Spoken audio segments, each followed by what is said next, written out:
సరే మనం ఆవేశంగా వెళ్తాం, సమస్యల పట్ల చెల్లించి వెళ్తాం. వెళ్ళగానే ఒక రోజు 2 రోజులు 3 రోజులు వారం రోజులు గడిచిన తర్వాత ఏమనిపిస్తుంది, ఎట్లా ఉంటుంది ఆలోచన అక్కడ వెళ్ళిన తర్వాత? నేను పోయినప్పుడు నేను ఆ రోజు కూడా అన్నం తినలే. నేను ఒక బ్రెడ్ ఛాయలో ముంచుకొని తిన్న తప్ప ఆడికి అంటే గ్రామంలో ఒకటి కలెక్ట్ చేసిన అన్నం తీసుకొచ్చారు. ఒక గంపలో ఒకటి అన్నం తెచ్చారు. ఆ కూర ఏంటంటే చాలా కారం ఉంది, అది మామిడికాయ పచ్చడి ఎక్కువ ఉంది, కారం ఉంది. తిన్నాం, అది ఫస్ట్ టైమే. అక్కడ వెళ్ళిన తర్వాత ఎట్లాంటి కష్టాలు పలకరిస్తూ ఉంటాయి వెళ్ళిన వాళ్ళకు? అంటే తిండి దొరకదు, నీళ్ళు కాక ఇంకేమైనా ఉంటాయా కష్టాలు? పడుకోవడానికి రాత్రి 12-1 గంట తర్వాత అడవులకు పోయినాం. ఇప్పుడు సినిమాలో చూపించేది వేరు కదా. కాబట్టి అక్కడ గుహలు అంటే గుహలు రాలే, రాత్రంతా నడిచినా రాలే, తెల్లారి గట్ట లేదు. అంటే నేను నా ఊహకు తగినట్టుగా లేదు. ఆంబుష్ పెడితే కాల్పులైనాయి. ఆంబుష్ అంటే మాటు కాచి దెబ్బ కొట్టడం, దాన్ని ఆంబుష్ అంటారు ఇంగ్లీష్లో. పట్ట తెలుగులో మాటు కాయడం అంటారు. మేము గమనించి మా పైలట్ కోటానుమన్న ఉండే మంచి చాలా బ్రహ్మాండంగా కూడా అక్కడ తేనె తొట్టున్నా గమనిస్తాడు, పోలీసునైనా గమనిస్తాడు, దూరంగా ఉండే బట్టి కూడా ఆయన చెవులు చాలా అబ్జర్వేషన్స్ ఉంటాయి, చాలా తీక్షణంగా గమనిస్తుంటాడు. ఇంకా వేరే పరధ్యానం ఉండదు అది. అంటే పైలట్ అంటే అట్లా ఉంటాడు. మా సైడ్ నుంచి ఎప్పుడైతే గట్టిగా కాషన్ రావడంతో ఏంటంటే భయంతో మేమే పోలీసులు చెప్పి మాట్లాడాడు. వెంటనే మేము కూడా ఏంటంటే పొజిషన్స్ తీసుకున్నాం. పోలీసులు వాస్తవంగా వాళ్ళ దగ్గరనే మంచి ఆయుధాలు ఉన్నాయి, మా దగ్గర చేతి గ్రెనేడ్స్ ఉన్నాయి, కానీ వాళ్ళు భయపడ్డారు. అసలు పోలీసులకు ఓరిస్తారు, మీ దాంట్లోనే ఉంటారా? లీకర్స్ ఎట్లా లీకేజ్ అవుతుంది ఈ సమాచారం? ఎక్కువగా ఏంటంటే గ్రామాల ఇన్ఫార్మర్లు కదా. గ్రామాల ఇన్ఫార్మర్లు అంటే మనం గుర్తుపెట్టుకోవాల్సింది సాధారణ ప్రజలు ఎవరు ఇయ్యరు. సాధారణ ఆదివాసీ ప్రజలు, పేద ప్రజలు అన్నాడు ఎవరు ఇయ్యలే. కానీ గ్రామంలో కూడా పెత్తందారులు, వాళ్ళకి సంబంధించిన ఏజెంట్లు. ఒక రకం పోలీసుల కన్నా ఎక్కువ మీరంటేనే భయం ఉండే అనేది మాకున్న సమస్య. అవును, అంటే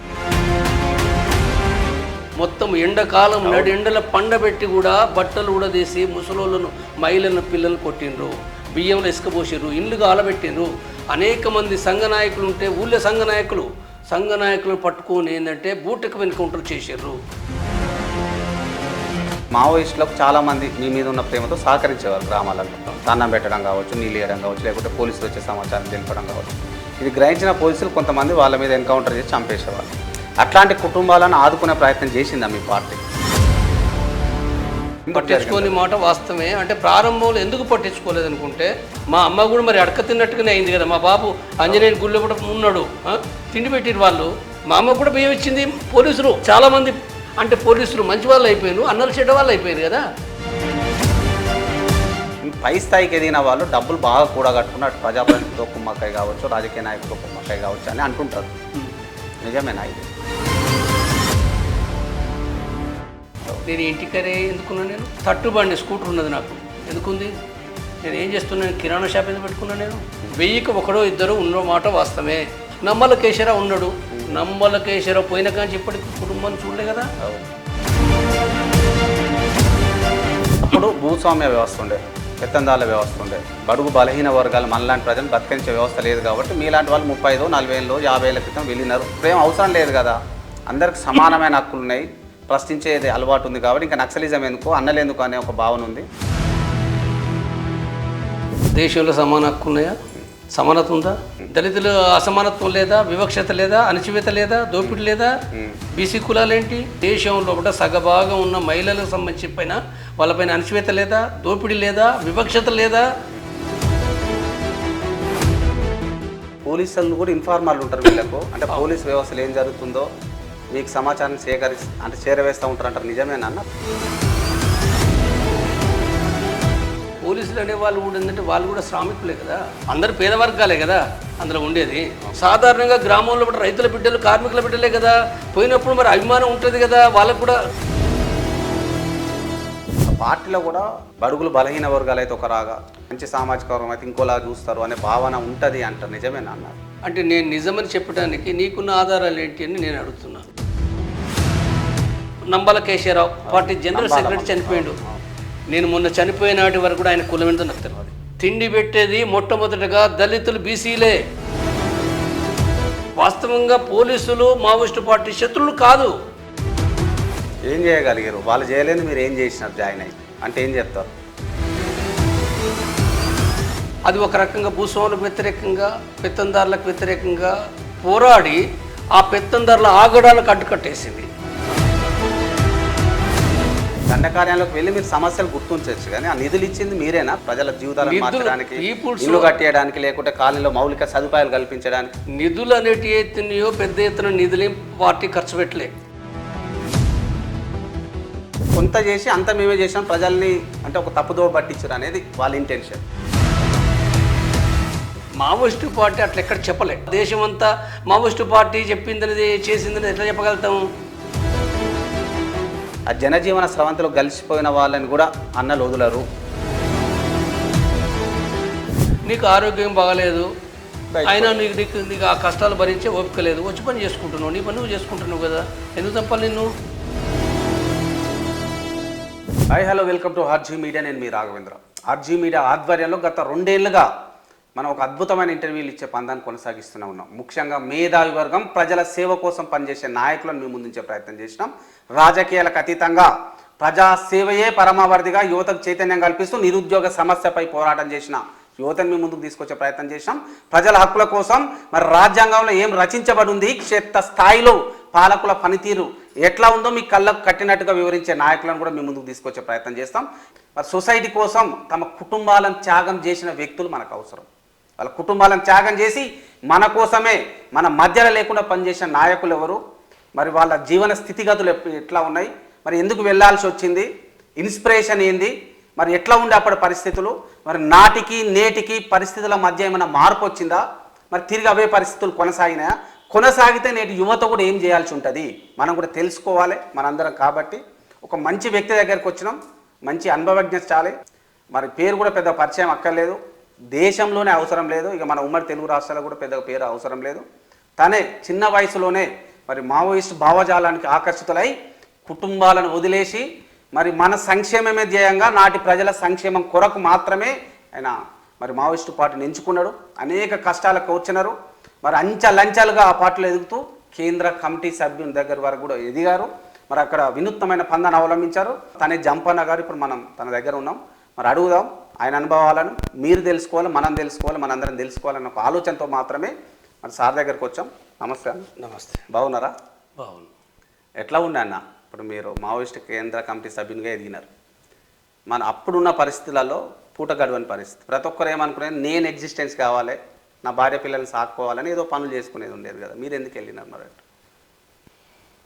ఇప్పుడు మావోయిస్ట్ పార్టీలకు పోవడం అంటే అందరూ పూటకు లేని వాళ్ళు, నిరుద్యోగులు, ఇబ్బందులు ఉన్న వాళ్ళే పోతారనేది ఏం లేదు. ఎక్కువ మంది పోవచ్చు, పోతారు కూడా. ఎందుకంటే అన్యాయానికి, అణచివేతకు, దోపిడికి గురయ్యే ప్రజానీకము తప్పనిసరిగా ఒక పోరాట పంతా ఎన్నుకున్నప్పుడు ఆ పోరాటం అనేది అవుతుందో, అంటే మావోయిస్టు పార్టీ ఏదైతుందో ఒక మిలిటెంట్గా ఆనాడున్న భూస్వామ్య వర్గానికి వ్యతిరేకంగా తెలంగాణలో కావచ్చు, లేదా బెంగాల్లో కావచ్చు, వేరు రాష్ట్రాల్లో కావచ్చు, ఆ భూస్వామ్య వర్గానికి వ్యతిరేకంగా, ఆ పెత్తందారతనానికి వ్యతిరేకంగా, అంటే ఆ పార్టీ ఒక మిలిటెంట్గా నిలబడింది, త్యాగపూరితంగా నిలబడింది. ఆ ప్రజలకు ఏదైతుందో సరైన మార్గం, ఆనాడున్న మార్గం ఏంటంటే మీరు తిరుగుబాటు చేయకుండా, మీరు ప్రశ్నించకుండా, అంటే ఎవడైతే అణచివేస్తుండో అణచివేతకు వ్యతిరేకంగా ఖచ్చితంగా ఆనాడు మీరు ఆయుధాలు పట్టుకోవాలనే విషయాన్ని ఏంటంటే చెప్పింది. అది మీరు సంఘం పెట్టుకోవాలని చెప్పింది. అది సంఘం పెట్టకుండా, ఐక్యత లేకుండా ఇది సాధ్యం కాదని చెప్పింది. కాబట్టి ఈ విషయాలు ఏవైతున్నాయో దీని ఆధారంగా ఆనాడు మావోయిస్టు పార్టీ కింద, పూర్వ పార్టీ అయిన పీపుల్స్ వార్ పార్టీ నాయకత్వం కింద అనేక, ఒక తెలంగాణలో, ఒక కరీంనగర్ జగిత్యాల లోపల, లేదా ఎక్కడో మొదలైన ఉద్యమం అనేది అవుతుందో అది అనేక ప్రాంతాలకు, అనేక రాష్ట్రాలకు ఏంటంటే విస్తరించింది. అది అంటే అది సరైన పంత ఎంచుకున్నది. కాబట్టి ఆనాడు పరిస్థితుల్లో అంటే ఆ పార్టీ వైపు ఆ రోజు ఆర్గనైజ్ అయ్యిండ్రు, అది పరిస్థితి. అది అయితే ఇవాళ ఆ లైన్ ఏదైతుందో ఆ లైన్ ప్రకారంగా కొనసాగుతున్న ఉద్యమం ఇప్పుడు ఇప్పటికేందనంటే వాస్తవంగా ఆ పార్టీకి సంబంధించిన మూలాలు నక్సల్బరీలో ఉన్నాయి. నక్సల్బరీని ఎప్పుడు 1967 లోపల నక్సల్బరీ ఉద్యమం అది ప్రారంభించబడి అది శ్రీకాకుళము, గోదావరి లోయ, ఉత్తర తెలంగాణ దేశవ్యాప్తంగా విస్తరించింది. అది కాబట్టి దాని మూలాలు అంటే ఒక రకం 58 సంవత్సరాల క్రితము దాని మూలాలు ఉన్నాయి. దాని మూలాలే ఆ పార్టీ 69లో CPI-ML చార్మీందర్ నాయకుడిగా ఆ పార్టీ ఏర్పడింది. 1980 లోపట దీని నుంచి CPI-ML పీపుల్స్ వార్ అనేది ఏర్పడింది. 2004 సెప్టెంబర్ లోపట ఆ పార్టీ వివిధ పార్టీ యూనిటీ MCC తోటి ఐక్యత అయ్యి మావోయిస్టు పార్టీగా కొనసాగుతున్నది. ఇప్పుడు మావోయిస్టు పార్టీకి సంబంధించింది కూడా మనకు దేశంలో పట్ల కూడా ఇప్పుడు ఒక ముఖ్యమైన చర్చ కూడా ఇది కొనసాగుతున్నది. దాంట్లోకి వెళ్లే ముందు మీరెందుకు అట్రాక్ట్ అయినారు? కాబట్టి ఇది ఏదైతుందో నేను అట్రాక్ట్ కావడానికి ఏదైతుందో ఆనాడు అంటే నేను సమాజాన్ని అర్థం చేసుకున్నాను. నేను సమాజాన్ని అర్థం చేసుకొని అంటే సంపూర్ణంగా కానప్పటికీ అంటే నేను అర్థం చేసుకున్న దాని ప్రకారంగా ఈ దేశంలో పట్ల ఏ పార్టీలు అయితే ఉన్నాయో అంటే అది ఆనాడు కాంగ్రెస్ పార్టీ కావచ్చు, తెలుగుదేశం పార్టీ కావచ్చు, లేదా దేశంలో పట్ల భారతీయ జనతా పార్టీ వగైరా పార్టీలు అనేకం ఉన్నాయి. ఈ పార్టీలు ఉన్నప్పటికీ కూడా ఈ పార్టీలు ఏమీ చేయటం లేదు. ఈ పార్టీలు ఏమీ చేయని విషయం కూడా నాకు అర్థమయ్యి అంటే దానికి అనేక కమ్యూనిస్ట్ పార్టీలు ఉన్నప్పటికీ కూడా నేను పీపుల్స్ వారిని ఎంచుకోవడానికి కారణం ఏందనుకున్నప్పుడు ఇది ఒక ప్రజల కోసం ఒక మిలిటెంట్గా జరగటం లేదు. కాబట్టి సమాజం రావాలి అనే దాంతో నేను అధ్యయనం చేసి ఆ పార్టీలో పట్టుకు నేను జాయిన్ అయినా. నేను ఏం చేయగలిగారు? వాళ్ళు చేయలేదు, మీరు ఏం చేసినారు జాయిన్ అయ్యి అంటే ఏం చెప్తారు? నేను ఒక్కరిని చేయడం అని కాదు, పార్టీలో పార్టీ పీపుల్స్ వారు ఏం చేసింది అంటే ఈ దేశంలో పట అది ఒక రకంగా భూస్వాములకు వ్యతిరేకంగా పెత్తందారులకు వ్యతిరేకంగా పోరాడి ఆ పెత్తందారుల ఆగడాలకు అడ్డుకట్టేసింది. భూస్వాముల భూములపైకి ప్రజలను కదిలించి ఆ భూములను కూడా ఏంటంటే అక్కడ ఆక్రమించడం జరిగింది, స్వాధీనం చేసుకోవడం జరిగింది. అనేకమైన పోడు భూములు ఏవైతున్నాయో లక్షలాది ఎకరాల భూములను కూడా ఆ పార్టీ నాయకత్వంలో కూడా కొట్టించి ప్రజలకు అంటే ఆధీనంలోకి తీసుకురావడం జరిగింది. ఇప్పటికీ ఆ ప్రజలు కూడా అనుభవిస్తున్నారు కూడా. పోడు భూమి కొట్టిన ఎవరైతే ప్రజలు ఇప్పటికీ అనుభవిస్తున్నారు. గ్రామాల్లో పట్ట పెత్తందారుల ఆగడాలకు చెక్ పెట్టి ప్రజాసంఘ నాయకుల నాయకత్వంలో పట్ట అక్కడ ప్రజా పంచాయతీ నిర్వహించి న్యాయం చేయడం అనేది జరిగింది. అది చాలా వరకు న్యాయం చేయడం జరిగింది. కూలి రేట్ల పెంపుదలైంది, జీతగాల రేట్ల పెంపులైనాయి, తర్వాత తునికాకు రేటు పెరిగింది, లేదా వెదురు బొంగు కూలీల రేట్లు పెరిగినాయి, లేదా అనేకమైన సమస్యలు అంటే అనేక సమస్యలు చెప్పాలన్నట్టు ఇప్పుడు ఉదాహరణకు తెలంగాణ ఉంది. ప్రత్యేక తెలంగాణ రావడానికి కారణం ఎవరనంటే మొట్టమొదటిగా చెప్పుకోవాల్సింది పీపుల్స్ వార్ పార్టీ. మొట్టమొదటిగా ఈ దేశంలో బట ఏ కమ్యూనిస్ట్ పార్టీ కూడా ఒక ప్రత్యేక రాష్ట్రం కోసం ఎవరు పోరాడిన చరిత్ర లేదు. అలాంటి పరిస్థితుల్లో కొండపల్లి సీతారామయ్య 1969 తర్వాత తను ఒక వ్యాసం రాయడం కాకుండా దాని యొక్క కంటిన్యూషన్ పీపుల్స్ వార్ దాన్ని కంటిన్యూ చేయడం మూలంగా ప్రత్యేక తెలంగాణకు సపోర్ట్ చేసింది ఓన్లీ పీపుల్స్ వారు. ఆ తర్వాత CPSU పార్టీ వీరన్న నాయకత్వంలో కూడా సేమ్ ఇదే కాలంలో పట్ల వాళ్ళు చేసినప్పటికీ కూడా ఇతర ఏ కమ్యూనిస్ట్ పార్టీ చేయనప్పుడు పీపుల్స్ వార్ పార్టీకి సంబంధించిన కార్యకర్తలు ఈ తెలంగాణలో పట్ల పనిచేయడం మూలంగా ఆ తెలంగాణ వచ్చింది తప్ప ఓన్లీ కేసీఆర్ మూలంగానో ఇంకొక పార్టీ మూలంగానో కాదు. ఒకవేళ కనుక ఆనాడు పీపుల్స్ వార్ వ్యతిరేకిస్తే ఆ తెలంగాణ వచ్చేదే కాదు. కాబట్టి ఇది ఏదైతుందో ఇది ఒక్కటే కాదు, అనేక ప్రాంతాల్లో అనేక ఇప్పుడు దండకారణలో బట్ట ఆదివాసులకు బట్టగట్ట నేర్పింది అదే, లేదా జబ్బులు వచ్చినప్పుడు మందులు ఇచ్చింది అదే, విద్య నేర్పింది అదే, లేదా వ్యవసాయాన్ని నేర్పింది కూడా. వ్యవసాయం కూడా చెప్పండి అన్న, ఇవన్నీ మీరు చెప్తా ఉంటారు విన్నాము. ప్రభుత్వాలు చేయలేదంటారు ఇవన్నీ, బట్టగట్టడు కావచ్చు, లేకపోతే పేదల సంక్షేమం పథకాలు తీసుకురావచ్చు లేకుంటే నిరక్షరాస్యత నిర్మూలన కావచ్చు, ప్రభుత్వ బళ్ళు పెట్టడం కావచ్చు, ఓన్లీ ఈ పార్టీ చేసిందా? ప్రభుత్వాలు ఏం చేయలేదంటే ఏం చెప్తారు? దండకారణ్యానికి వస్తే, అడవి ప్రాంతానికి వస్తే అక్కడ చేయలే ప్రభుత్వాలు. ఏ ప్రభుత్వాలు చేయలే. ఆనాడు కాంగ్రెస్ ప్రభుత్వం ఉన్నా కానీ ఆ తర్వాత బీజేపీ ఉన్నా కానీ చేయలేదు. చేసినవి నామ మాత్రమే. వాస్తవంగా వాళ్ళ లోపలికి ఆ గూడ లోపలికి వెళ్ళిపోయి దట్టమైన అడవుల్లోకి పోయి చేసింది ఎవరనంటే మావోయిస్ట్ పార్టీ. కరెక్టే. దీన్ని ఎవరు చరిత్ర కదా, చరిత్ర సాక్ష్యం ఉంది కదా. కాబట్టి ఇవాళ అంటే వాళ్ళని అభివృద్ధి నిరోధకం తప్పది. అభివృద్ధి కోసమే, ప్రజల బాగు కోసమే, ప్రజల క్షేమం కోసమే వాళ్ళు చేసారు. దండకార్యాలకు వెళ్ళి మీరు సమస్యలు గుర్తించవచ్చు, కానీ ఆ నిధులు ఇచ్చింది మీరేనా? పీపుల్స్ వార్ పార్టీ దగ్గర ఉండిన డబ్బులు అప్పుడు ప్రజల జీవితాలను మార్చడానికి, ఇల్లు కట్టేయడానికి, లేకుంటే కాలనీలో మౌలిక సదుపాయాలు కల్పించడానికి ఉన్నాయా, లేకుంటే ప్రభుత్వం ఇచ్చిందా మీరు ఒత్తిడి చేస్తే? నిధులు అనేటి ఎత్తునయో పెద్ద ఎత్తున నిధులు పార్టీ ఖర్చు పెట్టలే. మరి ఎట్లాంటి అభివృద్ధి? ఇప్పుడు గ్రామాల్లో కూడా విద్య నేర్పాలి. విద్య నేర్పాలంటే ఎట్లా నేర్పింది? పార్టీ కార్యకర్తలు గ్రామాల్లో కూడా ఎవరైతే పార్టీ కార్యకర్తలరో లేకపోతే పార్టీలో ఉన్నోళ్ళు ఎవరైతే ఉన్నారో వాళ్ళు కూడా పార్టీలకు వచ్చి చదువుకున్నోళ్ళే. వాళ్ళు కూడా పార్టీలకు వచ్చి చదువు నేర్చుకున్నారు. ఆ చదువు ఆధారంగా గ్రామాల్లో పట్ల కూడా స్కూల్స్ పెట్టారు. అదేవిధంగా అంటే దానికి డబ్బు ఖర్చు కాదు కదా, అది చెట్టు కింద కూర్చోవచ్చు కదా, అది మామూలు గుడిసె కింద కూర్చోవచ్చు కదా. లేదా కొన్ని సందర్భాల్లో కూడా గడ్డి అంటే ప్రజలే ఇది మనం సమిష్టిగా చేసుకోవాలని చెప్పింది కాబట్టి ఆ గడ్డి తెచ్చిండ్రు, ఆ కట్టెలు తెచ్చిండ్రు, అడవిలో కట్టెలు దొరుకుతాయి కదా ఫ్రీగానే కదా. కాబట్టి ఆ స్కూల్ నిర్మించడం పెద్ద సమస్య ఏం కాదు అది.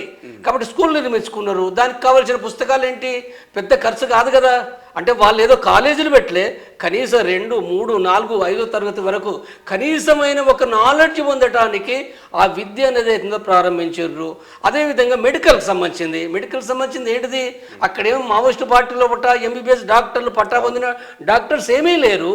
కానీ వాళ్ళే ఆ పార్టీలకు వచ్చిన వాళ్ళు చదువు నేర్చుకొని ఆ వైద్యం అంటే ఎట్లా చేయాలనేది అవుతుందో అంటే ఉదాహరణకు రామ్నాథం అనే ఒక డాక్టర్ నాడు ఇక్కడ వరంగల్లో పోలీసుల చేత చంపబడ్డ రామ్నాథం డాక్టర్ నాడు. రామ్నాథం ఏదైతే పుస్తకం రాసిండు గిరిజనులకు ప్రజలకు ఉపయోగపడటానికి ఒక పుస్తకం రాసిండు. రామ్నాథం లాగా అనేక మంది రాసిండ్రు. ఈ పుస్తకాల ఆధారంగా మావోయిస్టు పార్టీలో కూడా ఏంటంటే వైద్యం ఎట్లా చేయాలి, తమకు తాము వైద్యం కావాలి, ప్రజలకు కావాలి. కాబట్టి ప్రజలకు వైద్యం కావాలి కాబట్టి అంటే కొన్ని గ్రామాల్లో లేకపోతే ఒక గ్రామం లోపల ఆ వైద్యశాల పెట్టి కూడిందంటే వాళ్ళు మందులు ఇవ్వడం ఇప్పటికీ ఇంత యుద్ధం జరుగుతుంది అనుకున్నప్పుడు కూడా మందులు ఇస్తున్నారు. కాబట్టి ఈ రకమైన డెవలప్మెంట్ మీరు అన్నదే కరెక్ట్ అనుకుందాం. నిజమే, దండకారణ్యం ఎక్కడైతే ప్రభుత్వం పోలేదో అక్కడ పోయినారు, కొన్ని ఇట్లాంటి పనులు చేయొచ్చు, స్కూల్ కట్టియచ్చు, లేకపోతే మంచినీటి సౌకర్యం ఏదో చేసినారు అనుకుందాం. కానీ ఓవరాల్గా భారతదేశం మొత్తం గమనిస్తే కేవలం ఈ దండ కార్యాలయంలో కావచ్చు కొన్ని విసిరేయబడినటువంటి గ్రామాలలో మీరు చేసి మొత్తం మేమే చేసినామని వీళ్ళు క్రెడిట్ తీసుకున్నారని ప్రభుత్వాలు అంటూ ఉంటే కొంతమంది ప్రజాప్రతినిధులు అంటుంటారు కదా, నిజమేనా? ఏకీభవిస్తారా మీరు? మావోయిస్టు పార్టీ ఎక్కడ కూడా దేశవ్యాప్తంగా చేసిన విషయం చెప్పలేరు. తను చేసింది మేమే, కొంత చేసి అంత మేమే చేసాం, ప్రజల్ని అంటే ఒక తప్పుదో పట్టించారు అనేది వాళ్ళ ఇంటెన్షన్. ఏమంటుంది? మావోయిస్టు పార్టీ అట్లా ఎక్కడ చెప్పలే. మావోయిస్టు పార్టీ తను చేసిన కాడికే చెప్పింది. ఇప్పుడు నేను చెప్పే విషయం కూడా ఏంటంటే అంతవరకే చెప్తున్నా తప్ప దేశం అంతా మావోయిస్టు పార్టీ చెప్పిందనేది చేసిందనేది ఎట్లా చెప్పగలుగుతాము? మావోయిస్టు పార్టీ కానీ నేను కానీ ప్రశ్నించేది ఏంటంటే ఇప్పుడున్న పరిస్థితిలో దేశవ్యాప్తంగా విద్య అనేది ఉన్నది, వైద్యం ఉన్నది ఎంతవరకు అందిస్తుంది ప్రభుత్వాలు? మావోయిస్టు పార్టీ ఈ ప్రాంతంలో చేయలేదు వాస్తవమే. కానీ ఈ ప్రభుత్వం అంటే ఒక వ్యవస్థలు కదా, అంటే అనేక పన్నుల రూపంలో డబ్బులు వస్తున్నాయి కదా, ఉద్యోగులకు ఇచ్చే డబ్బులు ఎక్కడి నుంచి వస్తున్నాయి, ఎవరి నుంచి వస్తున్నాయి? ప్రజల డబ్బు కాదా? వాళ్ళు ఇంట్లో నుంచి ఇస్తున్నా ప్రభుత్వం అంటే? మరి ఈ డబ్బులన్నీ ఉండి ఇవాళ విద్యకు ఈ ప్రభుత్వాలు ఎంత కేటాయిస్తున్నాయి? ఇవాళ ప్రైవేట్ విద్య అనేది వచ్చేసింది. దాదాపు గత 20-30 సంవత్సరాల నుంచి విద్యా వ్యాపారం నడుస్తుంది. చైతన్య, నారాయణ లాంటి స్కూల్స్, కాలేజీలు ఇవి వచ్చేసిన తర్వాత ఇప్పుడు ఈ ప్రైవేట్ స్కూల్ లోపల చదవాలనంటే అంటే సాధారణమైన విద్యకు కూడా 1-2 లక్షలు పెట్టాలి. ఒక అబ్బాయి ఒక అమ్మాయి ఉంటే మరి ఇది పెట్టి ఎవరు చదవగలుగుతారు?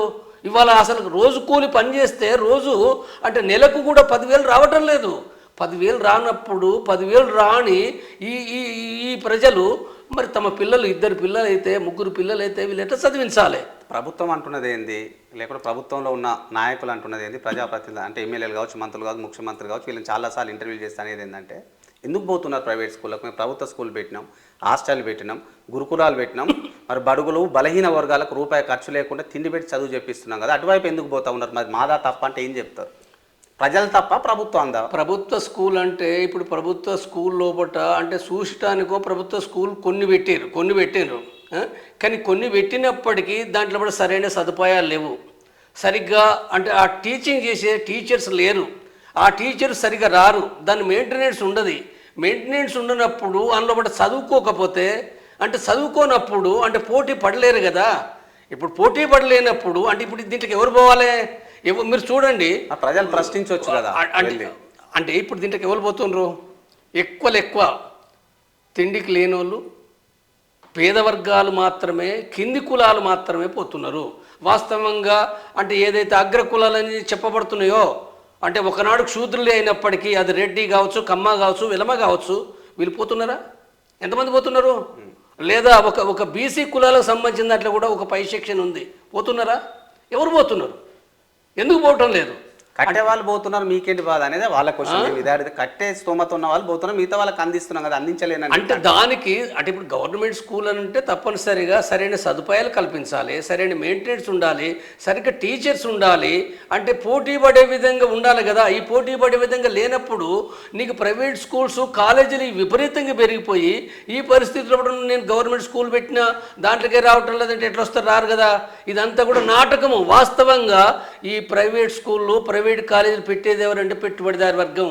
చైతన్య యాజమాన్యం చూడండి, నారాయణ యాజమాన్యం చూడండి, ఇంకా ఇంకా ఇంకా అనేకమైన యాజమాన్యాలు ఎవరు, వీళ్లకు గవర్నమెంట్కు సంబంధం ఉంది కదా, గవర్నమెంట్ డబ్బులు తీసుకుంటున్నారు కదా, వీళ్ళు లోపాయకారికంగా సంబంధాలు మెయింటైన్ చేస్తున్నారు. చెప్పండి, ఒక మేధావి వర్గంగా ప్రైవేట్ స్కూల్ అని ఆపి ప్రభుత్వ వైపు టర్న్ చేయాలంటే ఏముండాలి ప్రభుత్వం? తప్పనిసరిగా మీరు ఎక్స్పెక్ట్ చేస్తాం, క్లుప్తంగా చెప్పండి. ఇప్పుడు గవర్నమెంట్ కనుక అది చేయాలని అనుకుంటే ప్రైవేట్ స్కూల్ లోపల ఈ ఫీజులు ఏవైతున్నాయో తగ్గించాలి. ఫస్ట్ ఇప్పుడు దీంట్లో ఇష్టం ఉన్నట్టుగా ఫీజులు తీసుకుంటున్నారు కదా, ఈ ఫీజులు తగ్గించాలి. ఈ ఫీజులు తగ్గించి ఒకటి ఇప్పుడు ప్రైవేట్ అనేది మొత్తంగా బంద్ చేయలేదు ప్రభుత్వం. ఎందుకంటే ఇవాళ అంటే ఈ వ్యవస్థ ఇది ఒక పెట్టుబడిదారు సమాజం కాబట్టి, ఇది ఒక కమ్యూనిస్ట్ సమాజం కాదు కాబట్టి పూర్తిగా ప్రైవేటైజేషన్ అనేది బంద్ చేయలేదు. ఇది వాస్తవమే, ఇవాళ ప్రైవేటైజేషన్ ఉంటుంది. కానీ ఉన్నప్పటికీ నువ్వు చేయాలి, నియంత్రించాలంటే నువ్వేం చేయాలి? ఆ ఫీజులు తగ్గించాలి, వాటిని కంట్రోల్ పెట్టాలి. తర్వాత రెండోది గవర్నమెంట్ స్కూల్స్, గవర్నమెంట్ కాలేజీలు ఏవైతున్నాయో వాటిలో ఫెసిలిటీస్ పెంచాలి, సరిగ్గా టీచింగ్ జరిపే విధంగా మెయింటైన్ చేయాలి. ఇవన్నీ మెయింటైన్ చేస్తే గవర్నమెంట్ స్కూల్స్ పెరుగుతాయి కదా. ఎందుకు పెరిగాయి? కాబట్టి ఇది ఏదైతుందో అంటే ప్రభుత్వం, నేనేమంటున్నంటే ఈ ప్రభుత్వాలన్నీ, ఏ ప్రభుత్వం అయినా, రాజకీయాలు ఏవైనా మాట్లాడచ్చు. అంటే కాంగ్రెస్ పైన బీఆర్ఎస్ మాట్లాడచ్చు, బీఆర్ఎస్ పైన బీజేపీ మాట్లాడచ్చు, బీజేపీ పైన కాంగ్రెస్ మాట్లాడచ్చు కాక, కానీ ఇవన్నీ రాజకీయాలు తప్ప ఏ ప్రభుత్వం అయినా. ఇప్పుడు తెలంగాణలో కాంగ్రెస్ ప్రభుత్వం ఉంది కాబట్టి బీఆర్ఎస్ బీజేపీ విమర్శిస్తుంది. మరి బీజేపీ ఉన్న రాష్ట్రాల్లో ఏం జరుగుతుంది? అంతటా ఇదే, సేమ్ ఇదే, దీంట్లో మార్పులు ఏం లేవు. అందుకే ఏం చేస్తే బాగుపడుతుంది. నేను అదే ఇంతకుముందు సమస్యలు ఉన్నాయి, మనం చెప్తా ఉంటాం కదా, వాట్ ఈస్ ద రెజల్యూషన్? క్లుప్తంగా చెప్పాలంటే ఎట్లా, ఒకటే ముక్కలు చెప్పాలంటే ఏం చెప్తాను? నేను ఒకటే చెప్తున్నా, అంటే ప్రభుత్వ రంగంలో ఉన్న వాటికి ప్రోత్సహించాలి, ప్రభుత్వ రంగంలో ఉన్న వాటికి బడ్జెట్ కేటాయించాలి. బడ్జెట్ కూడా చాలా తక్కువ ఉంది, బడ్జెట్ కేటాయించాలి. ప్రైవేట్ దాంట్లో పట్టిన వాటిని ఏంటంటే కంట్రోల్ చేయాలి, వాళ్ళు ఇష్టానుసారంగా ఫీజులు పెట్టడం కాకుండా కంట్రోల్ చేయాలి. దీని ద్వారా సరైన నిబంధనలు కనుక అమలు జరిపితే తప్పనిసరిగా ప్రభుత్వ స్కూల్స్, ప్రభుత్వ కాలేజీలు తప్పనిసరిగా డెవలప్ అయితే. ఎందుకు పోరు? ప్రజలు ఎందుకు పోరు? ప్రజలకి వాళ్ళకి పిచ్చా? మీరు అన్న విషయం ప్రభుత్వం దృష్టి కూడా పోతే దాని గురించి మాట్లాడదాం అన్న. మీరు చాలా మీ లైఫ్ని త్యాగం చేసినట్టు ఒక రకంగా మావోయిస్ట్ పార్టీకి ఆకర్షితులైనారు. నాకు తెలిసి 20-21 నెలల వయసులో వెళ్ళారు కదా మీరు? నేను 20-21 సంవత్సరాలు నేను పార్టీలోకి పోయినా. నేను అంటే టోటల్గా పార్టీ లైఫ్ నాది 35 years, నాది అండర్ గ్రౌండ్ లైఫ్. అది ఓకే, నేను అందులో పనిచేసింది. ఇది అంటే దాంట్లో కూడా సగ లైఫ్, సగ కాలం అంటే దాదాపు 35 సంవత్సరాల లోపల 2001 నుంచి నేను వచ్చేంత వరకు అంటే 17 సంవత్సరాలు నేను కేంద్ర కమిటీ మెంబర్గా ఉన్నా. మీరు కేంద్ర కమిటీ మెంబర్ వరకు ఎదిగినారు, దాని గురించి కూడా మాట్లాడు. వెళ్ళగానే సరే మనం ఆవేశంగా వెళ్తాం, సమస్యల పట్ల చెల్లించి వెళ్తాం. వెళ్ళగానే 1 రోజు 2 రోజులు 3 రోజులు వారం రోజులు గడిచిన తర్వాత ఏమనిపిస్తుంది? ఎట్లా ఉంటుంది ఆలోచన అక్కడ వెళ్ళిన తర్వాత? ఎందుకంటే కుటుంబం ఉండదు, రోజు చుట్టూ కలిసే ప్రజలు ఉండరు, మన అన్నదమ్ములు ఉండరు, స్నేహితులు ఉండరు కదా, బిక్కు మాని ఉంటుందా? ఏముంటుంది? ఎట్లా ఉంటుంది? ఎట్లా వాళ్ళు ప్రారంభంలో ఎవరికైనప్పటికీ అక్కడ జీవితం ఏదైతుందో ఒక రకంగా అది వింతగా, ఒక రకంగా కొన్ని ఇబ్బందులు ఇవన్నీ సాధారణంగా ఉంటాయి. వింత అంటే ఇప్పుడు నేను పోయినప్పుడు నాకు ఫస్ట్ అక్కడ ఏం జరిగింది, నేను ఆ రోజు కూడా అన్నం తినలే. నేను ఒక బ్రెడ్ ఛాయలో ముంచుకొని తిన్న తప్ప బయట పోయేటప్పుడు ఆ రోజు మొత్తంగా తిరిగి రాత్రి నేను పోయేవారికి ఏంటంటే 11 అయింది, రాత్రి 11-12 అయింది. ప్రజలున్నారు అక్కడికి, అందరు వచ్చారు. వచ్చిన తర్వాత ఏంటంటే మాట్లాడిండు, కమాండర్ మాట్లాడిండు. ఆడికి అంటే గ్రామంలో కలెక్ట్ చేసిన అన్నం తీసుకొచ్చారు, ఒక గంపలో అన్నం తెచ్చారు. అంటే ఆ కూర ఏంటంటే చాలా కారం ఉంది, అది మామిడికాయ పచ్చడి ఎక్కువ ఉంది, కారం ఉంది. తిన్నాం, అది ఫస్ట్ టైమే. తిరిగి నేను అడవిలోకి పడుకోవడానికి రాత్రి 12-1 గంట తర్వాత అడవిలోకి పోయినాం. అడవిలోకి పోయిన తర్వాత నా దృష్టిలో ఉన్నది ఏంటంటే ఒక డెన్స్ అని అంటారు కదా, గుహలు అంటే పెద్ద అంటే ఇప్పుడు సినిమాలో చూపించేది వేరు కదా. కాబట్టి అక్కడ గుహలు అంటే గుహలు రాలే, రాత్రంతా నడిచినా రాలేదు, తెల్లారి గట్ట లేదు. అంటే ఎక్కడ మామూలు ఒక బండలనే తప్ప పడుకునే కాడ నీళ్ళు ఉండే బండలనే, కానీ గుహలు ఏమీ లేవు. అంటే నేను నా ఊహకు తగినట్టుగా లేదు. ఇది ఒకటే కాదు, తర్వాత ఇంకోటి ఏంటిది, నక్సలైట్లనంటే చాలా వాళ్ళు కోరమిసాలు అంటే పాటలు కూడా ఉన్నాయి కదా, పాటలు కూడా ఎందుకంటే పాటలు కోరమిసాలు ఉంటాయి. నక్సలైట్లు అంటే చాలా భీకరంగా ఉంటారు అన్నది. కానీ వాళ్ళను చూస్తే నాకంటే చిన్నగా ఉన్నారు, నా హైట్తో పోల్చుకుంటే చిన్నగా ఉన్నారు, నాతో పోల్చుకుంటే బక్కగా ఉన్నారు, వాళ్ళకి ఆ మిసాలు కూడా లేవు.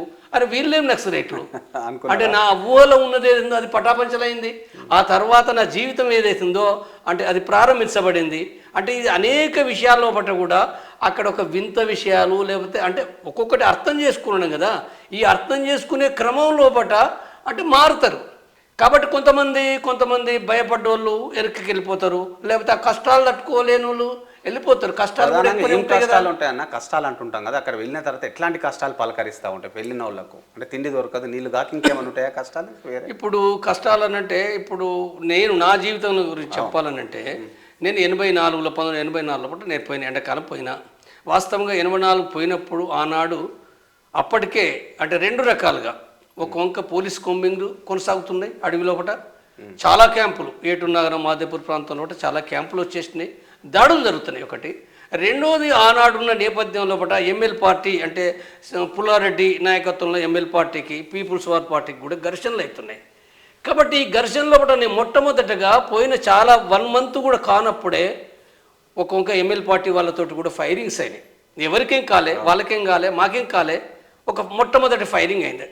అంటే నాకు అనుభవం వచ్చింది అది ఫస్ట్ అన్నట్టు అయింది. తర్వాత పోలీసులతోటి సంగంపల్లి అనే గ్రామం లోపల మంగపేట దగ్గర సంగంపల్లి ఉంటుంది. అది అంటే తునికాకు సీజన్. ఆ తునికాకు సీజన్ లోపల మేము తిరుగుతూ మేము పోతున్నప్పుడు రాత్రి పోలీసులు ఆంబుష్ పెట్టారు మాకు. ఆంబుష్ పెడితే కాల్పులైనాయి. ఆంబుష్ అంటే మాటుగాచి దెబ్బ కొట్టడం, దాన్ని ఆంబుష్ అంటారు ఇంగ్లీష్ లోపల, తెలుగులో మాటుగాయడం అంటారు. అంటే ఇప్పుడు జంతువులను కూడా దెబ్బ కొట్టాలంటే ఇప్పుడు వేటగాళ్ళు మాటు కాస్తారు కదా, ఎక్కడొక్కడ నక్కి ఉండి అంటే జంతువులు వచ్చే విధంగా రకరకాలుగా ఎరవేసి దెబ్బతీస్తారు కదా. కాబట్టి ఇక్కడ పోలీసులు ఏం చేసిండ్రు, మీరు వస్తామనే విషయం తెలిసి వాళ్ళు అంటే మామూలు చెట్లు ఒక గడ్డి అదంతా ఉన్నది దాంట్లో దాచుకున్నారు వాళ్ళు. కానీ అంటే అర్థం కాకుండా దాచుకున్నారు. మేము అంటే వెళ్ళిపోతున్నప్పుడు వెనకాల నుంచి దెబ్బ కొట్టాలని అంతటి వాళ్ళు ఆ ప్లానింగ్ మీరు నడుచుకుంటూ పోతున్నాం రాత్రి 12-1 గంట ఆ ప్రాంతంలో. వెంటనే మేమే మేము గమనించి మా పైలట్ కోటానుమన్న ఉండే మంచి చాలా బ్రహ్మాండంగా కూడా అంటే ఎటు పోయేటప్పుడు కూడా అక్కడ తేనె తట్టున్నా గమనిస్తాడు, పోలీసునైనా గమనిస్తాడు, దూరంగా ఉండే వాటిని కూడా ఆయన చెవులు చాలా అబ్జర్వేషన్స్ ఉంటాయి, చాలా తీక్షణంగా గమనిస్తుంటాడు. ఇంకా వేరే పరధ్యానం ఉండదు. అది అంటే పైలట్ అంటే అట్లా ఉంటాడు. కాబట్టి దాని మూలంగా కోటానుమన్న మీరు ఎవరు అని చెప్పి గట్టిగా కాషనిస్తూ మాట్లాడడంతో ఏంటంటే అక్కడ పోలీసులు భయంగా వాళ్ళకి అసలు అర్థం కాలే. అంటే మేము పూర్తిగా వెళ్ళిపోయిన తర్వాత ఫైరింగ్ చేయాలనుకున్నారు. కానీ మా సైడ్ నుంచి ఎప్పుడైతే గట్టిగా కాషన్ రావడంతో ఏంటంటే భయంతో మేమే పోలీసులు చెప్పి మాట్లాడారు.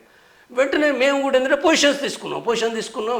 మేము కాషన్స్ ఇస్తూ మేము ఫైరింగ్ స్టార్ట్ చేసినాం, వాళ్ళు ఫైరింగ్ స్టార్ట్ చేసారు. ఈ ఫైరింగ్ లోపల ఏంటంటే పోలీసులు వాస్తవంగా వాళ్ళ దగ్గరనే మంచి ఆయుధాలు ఉన్నాయి. 303 రైఫిల్ అనేటివి ఉన్నది, AK-47 లేవు. మా దగ్గర 303 రైఫిల్ కూడా లేదు. మా దగ్గర చేతి గ్రెనేడ్స్ ఉన్నాయి, చేతి గ్రెనేడ్స్ మాత్రమే ఉన్నాయి. 12 బోర్ ఆయుధాలు ఉన్నాయి. కాబట్టి ఏంటంటే మేము గ్రెనేడ్స్ వేస్తూ మీరు చచ్చిపోతారు అని చెప్పి మేము గట్టిగా కాషన్ ఇస్తూ మేము మాట్లాడడం, అవి కూడా వేయడం. వాస్తవంగా అది పేలలేదు, కానీ వాళ్ళు భయపడ్డారు. పోలీసు మేము ఉన్న సంఖ్య తక్కువ, మేము ఉన్న సంఖ్య 6 కానీ వాళ్ళు ఉన్న సంఖ్య సుమారు 20 మంది ఉండొచ్చు. కానీ వాళ్ళు పోలీసులు భయపడ్డారు. వాళ్ళు భయపడి వెనక పోయినరు. మేము ఫైరింగ్ చేస్తుందంటే మేము వెంటనే తప్పుకొని పోయినాం. మేము అంటే ఇది తప్పుకొని అంతసేపు ఉండలేం కదా, మేము రోజంతా ఉండలేం కదా. అంటే తిరిగి వాళ్ళ పోలీసులకు సంబంధించిన కూడా బయట నుంచి వస్తారు కదా, వాళ్ళకి వాకీ టాకీల ద్వారా వాళ్ళు రప్పించుకోగలుగుతారు, మేము ఉండలేం కదా. కాబట్టి ఇది ఏదైతుందో అంటే మొట్టమొదటి అనుభవం అది. కాబట్టి ఈ అనుభవం నుంచి అంటే ఇప్పుడు కొంతమంది అంటే ఫైరింగ్ల కారణం కావచ్చు, కష్టాల కారణం కావచ్చు బ్యాక్ అయిపోతారు. అది ఇక్కడ ఒకటి అడగాలనుకుంటున్నాను. ఇప్పుడు మీరు వస్తున్నారు పోలీసులు మాటగా అసలు పోలీసులకు ఓరిస్తారు, మీ దాంట్లోనే ఉంటారా? లీకర్స్ ఎట్లా లీకేజ్ అవుతుంది ఇది సమాచారం? లేదు, మీరు అత్యంత గోప్యంగా ఇస్తారు కదా. మీరు పార్టీలో ఎప్పుడు కూడా ఏంటంటే ఇప్పుడు ఈ మధ్య కాలం గత 10, 20, 30 సంవత్సరాల నుంచి ఇప్పుడు పార్టీ లోపల ఒకరిద్దరు, మొత్తం పార్టీ అంతా ఇన్ఫార్మర్లు అయితే పార్టీ ఉండదు. కానీ ఎక్కువగా ఏంటంటే గ్రామాల ఇన్ఫార్మర్లు కదా. గ్రామాల ఇన్ఫార్మర్లు అంటే మనం గుర్తుపెట్టుకోవాల్సింది ఏంటంటే సాధారణ ప్రజలు ఎవరు ఇయ్యరు. సాధారణ ఆదివాసీ ప్రజలు, పేద ప్రజలు ఆనాడు ఎవరు ఇయ్యలే. కానీ గ్రామంలో కూడా పెత్తందారులు, వాళ్ళకి సంబంధించిన ఏజెంట్లు, లేకపోతే ఆ తర్వాత పోలీసులు కూడా ఏంటంటే ఇప్పుడు డబ్బులు ఇచ్చి ఆర్గనైజ్ చేసుకున్నారు, కొంతమంది డబ్బులు ఇచ్చి ఆర్గనైజ్ చేసుకున్నారు. ఆ తర్వాత కొంతమంది అంటే సంఘంలో పనిచేసిన వాళ్ళు లేదా దళంలో పనిచేసిన వాళ్ళు కూడా ఏంటంటే సరెండర్ అయినప్పుడు వాళ్ళని బెదిరించి మీరు ఇన్ఫర్మేషన్ ఇవ్వాలి, మీరు మాతో పాటుగా తుపాకీ పట్టుకుని నడవాలి, లేదా మీకు తెలిసిన సమాచారం చెప్పాలని చెప్పి అంటే వాళ్ళని బెదిరించడం, చంపుతామని చెప్పడం అనే దాంతో కూడా కొంతమంది ఇన్ఫార్మర్లు కూడా మారినరు. కాబట్టి ఇవాళ ఇన్ఫార్మర్లు కనుక ఈ చరిత్ర చూసేటుంటుందంటే ఇవాళ చాలా పెరిగింది. అది ఎక్కడైనా తెలంగాణలో కావచ్చు, ఇప్పుడు దండకార్యం లోపల కూడా మనం వింటున్నాం. మనం దండకార్యం లోపల కూడా పాటలో ఉన్న వాళ్ళు కూడా కొంతమంది పోయి పోలీసులతో కూడా తుపాకులు పట్టుకొని పనిచేస్తుండనే విషయం కూడా మనకు అర్థమవుతుంది. కాబట్టి ఇప్పుడు డబ్బు ఆశ చూపి కూడా దాన్ని డెవలప్ చేస్తారు. అసలు అన్నలు అనేది అందరికి అర్థమయ్యే భాషలు అంటే గౌరవం ఉండేది, ప్రేమ ఉండేది, అదేవిధంగా భయం కూడా ఉండేది. అమ్మ ఇన్ఫార్మర్గా ఉంటే మమ్మల్ని చంపేస్తారు అనేది ఒకటి. ఎందుకంటే నీతి న్యాయంగా ఉంటారు కాబట్టి వాళ్ళ సమాచారాన్ని ఇస్తే ఉంచారు మమ్మల్ని అనేది ఒకటి ఉండేది కదా. అంతా ఎదుర్కొని కూడా ఇచ్చేవాళ్ళ. అంత భయం ఉన్నప్పటికీ మీరంటే ఒక రకం పోలీసుల కన్నా ఎక్కువ మీరంటేనే భయం ఉండే అనేది మాకున్న సమాచారం. అవును, అంటే మొదటి కాలం లోపల అంటే ఒక వంక ప్రేమ ఉంది, ప్రేమ ఉన్నదో జనానికి ఎక్కువ ఉంది. ప్రేమ లేకపోతే పార్టీ బతకదు కదా. భయంతో అని కాదు, ప్రేమ ఎక్కువ ఉంది కాబట్టి, అభిమానం ఉంది కాబట్టి పోలీసులు కొట్టినా అనేక రకాలు కొట్టారు కదా. వేల లక్షలాది మందిని కూడా మొత్తం ఎండాకాలం నడెండల పండబెట్టి కూడా బట్టలు కూడా తీసి ముసలోళ్ళను మహిళలను పిల్లలను కొట్టిండ్రు, బియ్యంలో ఇసుకపోసిర్రు, ఇండ్లు ఆలబెట్టిండ్రు. అనేక మంది సంఘ నాయకులు ఉంటే ఊళ్ళో సంఘ నాయకులను పట్టుకొని ఏంటంటే బూటకు ఎన్కౌంటర్ చేసారు. ఇవి చాలా జరిగినాయి. కాబట్టి ఇలాంటి నేపథ్యంలో కూడా ప్రజలు భయపడుతూనే కొంతకాలం దూరంగా ఉన్నప్పటికీ ఆ ప్రజలే మళ్ళీ పార్టీకి అభిమానంగా పార్టీ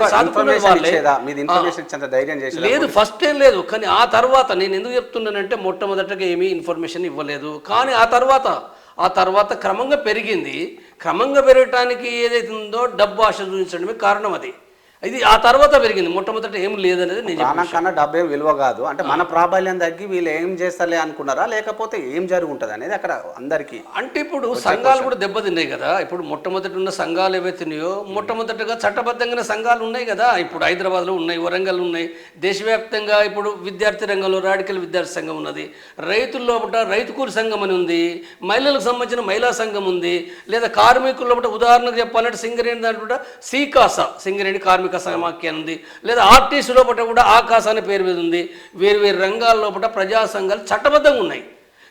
ఈ చట్టబద్ధంగా ఉన్నప్పటికీ వీటిపై నిషేధం విధించారు. నిషేధం విధించడం కదా వాళ్ళు పట్టుకొని చంపారు. కాబట్టి సంఘాలు పనిచేయలేని పరిస్థితి వచ్చింది కదా. పనిచేయలేనప్పుడు ఒక రకంగా ప్రజా ఉద్యమం తగ్గినట్టే కదా. సంఘాలు లేకపోవడం అంటే ప్రజా ఉద్యమాలు కూడా కొనసాగాయి. కాబట్టి ఇలాంటి పరిస్థితి లోపల వాళ్ళు ఇన్ఫార్మర్లను ఆర్గనైజ్ చేసుకోవడం తేలికైంది. అట్లా కొంతమంది ఇన్ఫార్మర్లు పెరిగినారు. నక్సలైట్స్ కావచ్చు, అన్నలకు కావచ్చు, కొంతమంది పోలీసులు కూడా ఇన్ఫార్మర్లు ఉంటారు వీళ్ళకు. అంటే పోలీస్ వ్యవస్థలో ఏం జరుగుతుందో మీకు సమాచారం చేరవేస్తూ ఉంటారు అంటారు. నిజమేనా అన్నట్లు ఉంటారా కొంతమంది? అంత హ్యూమానిటీగా ఉంటారా? అంటే పోలీసులు అనే వాళ్ళు కూడా ఏంటంటే వాళ్ళు కూడా శ్రామికులే కదా. వాళ్ళు కూడా అంటే పొట్టకూటి కోసం ఏంటంటే వాళ్ళు తుపాకి పట్టిరు. వాళ్ళు అంతకంటే వేరే లేదు కదా. అందరు పేద వర్గాలే కదా అందులో ఉండేది. కాబట్టి ఆ పేద వర్గాలు అనుకున్నప్పుడు పోలీసుల లోపల కూడా సానుభూతి పరులు ఉంటారు. వాస్తవంగా చెప్పాలంటే కమ్యూనిస్టు పార్టీలు లేదా మావోయిస్టు పార్టీ పోలీసులను ఆర్గనైజ్ చేయడం చాలా బలహీనం. వాస్తవంగా అదొక ఆర్గనైజేషన్గా అంటే రైతులను ఎట్లయితే ఆర్గనైజ్ చేస్తావో, ఎట్లయితే కార్మికులను చేస్తావో పోలీసులను కూడా చెయ్యాలి. కానీ పోలీసులు చెయ్యరు. అయితే ఈ పోలీసులు ఎవరు? సాధారణంగా గ్రామంలో రైతుల బిడ్డలు, కార్మికుల బిడ్డలే కదా. పోయినప్పుడు మరి అభిమానం ఉంటుంది కదా, వాళ్ళకు కూడా తెలుసు కదా అన్నలంటే ఎవరో. కాబట్టి ఈ అభిమానం ఆధారంగా ఉంటుంది కాబట్టి వాళ్ళతో సంబంధాలు ఉండడం మూలంగా పోలీసుల నుంచి కూడా సమాచారం వస్తుంది. అనేక సందర్భాలు ఉన్నది వాస్తవమే, వచ్చిందన్నమాట వాస్తవమే. అది రాకపోయింది ఏం లేదు. ఇప్పుడు పోలీసుల్లోనే ఆర్గనైజ్ చేసే బాధ్యత అప్పుడు లేకుండా అన్నారు. మీరేమైనా తీసుకోవాలనిపించలేదా? మరి మీరు పోలీసులను మోటివేట్ చేద్దాం మీరేమైనా చేసిరా మీ సైడ్ నుంచి? అంటే పార్టీ సైడ్ నుంచి చేసింది అంటే కొన్ని సందర్భాలు కరపత్రాలు ప్రచురించడం జరిగింది. కరపత్రాలు వేయడం, పోలీసులారా మీరు కూడా మాలోని ప్రజలే, మీరు పేద ప్రజలే అనే విషయం చెప్తూ అనేక సందర్భాల్లో తెలుగులో, హిందీలో కూడా వేరు రాష్ట్రాల్లో వేరు భాషలతో కూడా కరపత్రాలు వేసిండ్రు. కొన్ని సందర్భాల్లో పోస్టర్లు వేసారు. పాటలు కూడా ఉన్నాయి. గద్ద రాసిన పాట ఉంది, చెరబండరాజు రాసిన పాట ఉంది, ఇంకా అనేక పాటలు, సాహిత్యం కూడా ఉంది. కాబట్టి ఇది ఎంత ఉన్నప్పటికీ అంటే వాళ్ళని ఎంతైతే ఇప్పుడు ఏమొచ్చింది వాళ్ళ చర్చ, పోలీసులు అంటే శత్రువులు అనే భావన కూడా మీడియాలో చర్చించబడుతుంటుంది. కొంతమంది పోలీసులు కూడా ఏమంటున్నారు ఇప్పుడు ఈ సందర్భంగా శాంతి చర్చలు అంటే పోలీసులు ఏమంటున్నారు, మమ్మల్ని చంపి మీరు ఈ రకంగా మళ్ళీ ఇప్పుడు శాంతి అంటుండ్రు అని చెప్పి కొంతమంది పోలీసులు కూడా మాట్లాడుతున్నారు. కానీ తప్పు కదా అది. వాస్తవంగా పోలీసులు మావోయిస్టు పార్టీ శత్రువులు కాదు. ప్రజల్లో భాగమే కదా పోలీసులు. కాబట్టి ఇది ఏదైతుందో ఎంతైతే ప్రచారం జరగాలో అంటే పోలీసులు ఎవరు ఏ వర్గం అనే విషయం ఎంతైతే స్పష్టంగా ప్రచారం చేయాలో మావోయిస్టు పార్టీ నుంచి జరగలేదు. అది మీరు సంఘటితం కావాలన్న అక్కడ అడవి ఫెసిలిటీస్ ఉండేవి, ఇప్పుడున్న టెక్నాలజీ లేదు, ఫోన్ లేవు, ఏది లేదు, ఇబ్బందికరంగానే ఉండేది.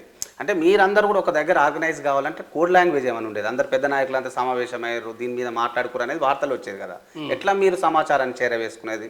ఒక దగ్గర కూడాలన్నా లేకపోతే ప్రజా సమస్యలపైన మాట్లాడాలన్నా డిసిషన్ తీసుకోవాలన్నా ఇప్పుడు ముందే అరేంజ్మెంట్ చేసుకుంటారు. ఒకటి ఇప్పుడు సీసీ మెంబర్లు ఇక్కడ మనం 5గురం ఉన్నాం అన్నట్టు 5గురం ఇప్పుడు ఈ సందర్భంగా మీటింగ్ అయినాం. మళ్ళీ 6 నెలలకు ఏడాదికో మీటింగ్ కావాలని అనుకున్నప్పుడు తప్పనిసరిగా ముందే అనుకుంటాం కదా, పలాని 6 నెలలకు లేదా సంవత్సరానికి మనం మీటింగ్ అవుతాం, ఎక్కడైతాం పలాని కాడ అవుతాం అనే విషయం అనుకుంటాం. లేదనుకుంటే తర్వాత ప్లేస్ ఎక్కడో లేదా కరెక్ట్ డేట్ ఎప్పుడో తర్వాత చెప్పంపుతాం అని అనుకుంటాం. సాధారణంగా ఒక అంచనా ఉంటుంది, మీకుంటుంది, అందరికీ ఉంటుంది కదా. కాబట్టి ఈ అంచనాకు తగినట్టు ఉండొచ్చు, ఒక్కొక్కసారి అంచనా లేకుంటే కూడా వెంటనే తప్పనిసరిగా మీటింగ్ ఏర్పాటు చేయాల్సిన పరిస్థితి ఉండొచ్చు. దానికి ఎవరు సెక్రటరీ కదా, ఒక కమిటీకి సెక్రటరీ ఎవరైతే ఉన్నారో ఆ సెక్రటరీ ఒక మీటింగ్ను కాల్ఫర్ చేస్తారు. ఆ కాల్ఫర్ చేసినప్పుడు తప్పనిసరిగా ఏ టైము ఎక్కడ ఏ ప్లేస్ ఏందనే విషయాన్ని తెలియజేస్తారు కదా. ఈ తెలియజేయడానికి సంబంధించింది ఏంటంటే ఆనాడు ఇప్పుడు ఫోన్లు వచ్చినాయి కానీ వాస్తవంగా ఫోన్లను ఉపయోగించి మీటింగ్ డేట్లను కూడా వాళ్ళు ఏమి చేయరు. సాధారణంగా కొరియర్ సిస్టమ్ ఉంటుంది. కొరియర్ సిస్టమ్ అంటే ఉత్తరాలు పంపుకుంటారు కదా. ఉత్తరాలు ఏదైతే ఉందో అంటే ఒక మనిషి అంటే సివిల్లో పట్టపోయి ఇచ్చి రాగలిగే పరిస్థితి ఉంటే సివిల్ అంటే మామూలుగా తుపాకీ డ్రెస్ లేకుండా పోయి ఇచ్చేవాళ్ళు ఉండొచ్చు. లేదనుకుంటే కొన్ని సందర్భాలు ఒక దళమే ఒక 3 5 లేదా 10 మంది 20 మంది తోటి ఉన్న వాళ్ళు ఎవరైతే ఉన్నారో ఇప్పుడు ఉదాహరణకు ఛత్తీస్గఢ్ నుంచి బీహార్లో ఒక సీసీ మెంబర్ ఉన్నారు, ఛత్తీస్గఢ్లో ఉంటే మీటింగ్ నిర్వహించాలి. ఛత్తీస్గఢ్ నుంచి ఒక టీంని ఇచ్చిందంటే పంపుతారు, టీం ఇచ్చి పంపితే 1 నెలలో 2 నెలలకు పోతారు కదా. కాబట్టి అంటే ముందే తెలియజేస్తారు. అంటే ఇది వేరు పద్ధతిలో ఒకటి ఏంటంటే ఈ కొరియరింగ్ సిస్టమ్ అనేది నడుస్తుంది. అది ఫోన్ల ద్వారా ఇప్పుడు ఫోన్లు వచ్చి మాట్లాడుకోవడం అనేది ఎంతో ఫోన్లు అంటే నష్టమే కదా. ఫోన్లు అనేటివి ట్యాప్ అవుతాయి, ట్రాక్ అవుతాయి. కాబట్టి ఫోన్లను వినియోగించడం అనేది మావోయిస్టులు చాలా లిమిటేషన్స్ ఉన్నాయి. వాటికి లిమిట్ తప్పితే నష్టాలు జరుగుతాయి. అంటే కొన్ని సందర్భాల్లో పార్టీ లోపట కొన్ని నష్టాలకు కారణం ఏంటంటే ఫోన్లను ఉపయోగించడం, కంప్యూటర్లు ఉపయోగించడం. అంటే ఎలక్ట్రానిక్ డివైస్ ఉపయోగించినప్పుడు ప్రతి ఎలక్ట్రానిక్ డివైస్ ఏంటంటే అది నిఘా అనుబంధం ఉంటుంది కాబట్టి నష్టాలు జరుగుతాయి. అది వాళ్ళకు కూడా తెలుసు. ఇంకోటి పార్టీలో ప్రధానంగా మీరు సుదీర్ఘంగా ఒక 30 సంవత్సరాలు ఉన్నారు, మీరే చెప్పాలి, సూటిగా చెప్పాల్సి ఉంటుంది. ఆ పార్టీలో కూడా బాగా రాజకీయాలు ఉంటాయి. బడుగులు బలహీన వర్గాలు అయితే ఒక రాగా, కొంత మంచి సామాజిక వర్గం అయితే ఇంకోలా చూస్తారు అనే భావన ఉంటుంది అంటారు. నిజమేనా అన్నది? అంటే నేను నిజమని చెప్పడానికి నీకున్న ఆధారాలు ఏంటి అని నేను అడుగుతున్నా. ఇప్పుడు అనడం అనేది ఏదైనా ఎవరైనా ఇప్పుడు 140 కోట్ల జనం ఉన్నారు, ఎవరు ఏం మాట్లాడతారు, ఏదైనా ఇప్పుడు దానికి ఆధారాలు కావాలి కదా. ఆధారాలు స్పష్టమైన ఆధారాలు ఉండాలా. ఆధారరహితమైన అభిప్రాయాలు వ్యక్తం చేయడం అది ఉపయోగం లేదు. కాబట్టి ఇలాంటివన్నీ కూడా మీడియాలో ఎవరు ఏ రకంగా పెడతారు ఏంటిది అనేది. ఇప్పుడు గణపతి లొంగిపోయినని పెట్టినరు ఎప్పుడు, లేకపోతే ఏ రకరకాలుగా పెడతారు. కాబట్టి ఇక్కడ ఏంటిది ఆధారం అంటే అక్కడ బలహీన అంటే ఇప్పుడు నేనేం చెప్తున్నట్టే మావోయిస్టు పార్టీ లోపల 195% దళితులు ఆదివాసులే. 195% దళితులు ఆదివాసులు ఉన్నారు ఇక్కడ. మీరు ఇప్పుడు మీరు చనిపోయినది కూడా చూడండి. చనిపోయిన దాంట్లో బట్టి ఎవరున్నారు? చనిపోయిన దాంట్లో బట్టి అంతా ఆదివాసులే కదా. ఆదివాసులే ఎవరున్నారు? ఆదివాసులున్నారు, దళితులున్నారు, లేకపోతే బీసీ వర్గాలున్నారు. చనిపోయిన నాయకులు కూడా ఇప్పుడు లేరా? ఆదివాసీ నాయకులు లేరా? రాష్ట్ర కమిటీ మెంబర్లు లేరా? రాష్ట్ర కమిటీ మెంబర్లు ఉన్నారు కదా, కేంద్ర కమిటీ మెంబర్లు ఉన్నారు కదా, దళితుల్లో కూడా కేంద్ర కమిటీ మెంబర్లు ఉన్నారు కదా. అంటే ఇక్కడ బయట ఉన్న పార్టీలాగా మా పార్టీ నాయకులు దళితుడు, మా పార్టీ బీసీ అని చెప్పుకోవడం విరుద్ధం, వ్యతిరేక విషయం. కుల ప్రస్తావన కూడా ఉండదా? కుల ప్రస్తావన కాదు కదా, ఏమాత్రం కూడా. నేను చెప్తున్నా కదా, నేను చాలా మంది కులం. ఇప్పుడు ఉదాహరణకు Basavaraju Nambala Keshava Rao party general secretary చనిపోయాడు. నేను మొన్న చనిపోయిన నాటి వరకు కూడా ఆయన కులం ఏంటో నాకు తెలియదు.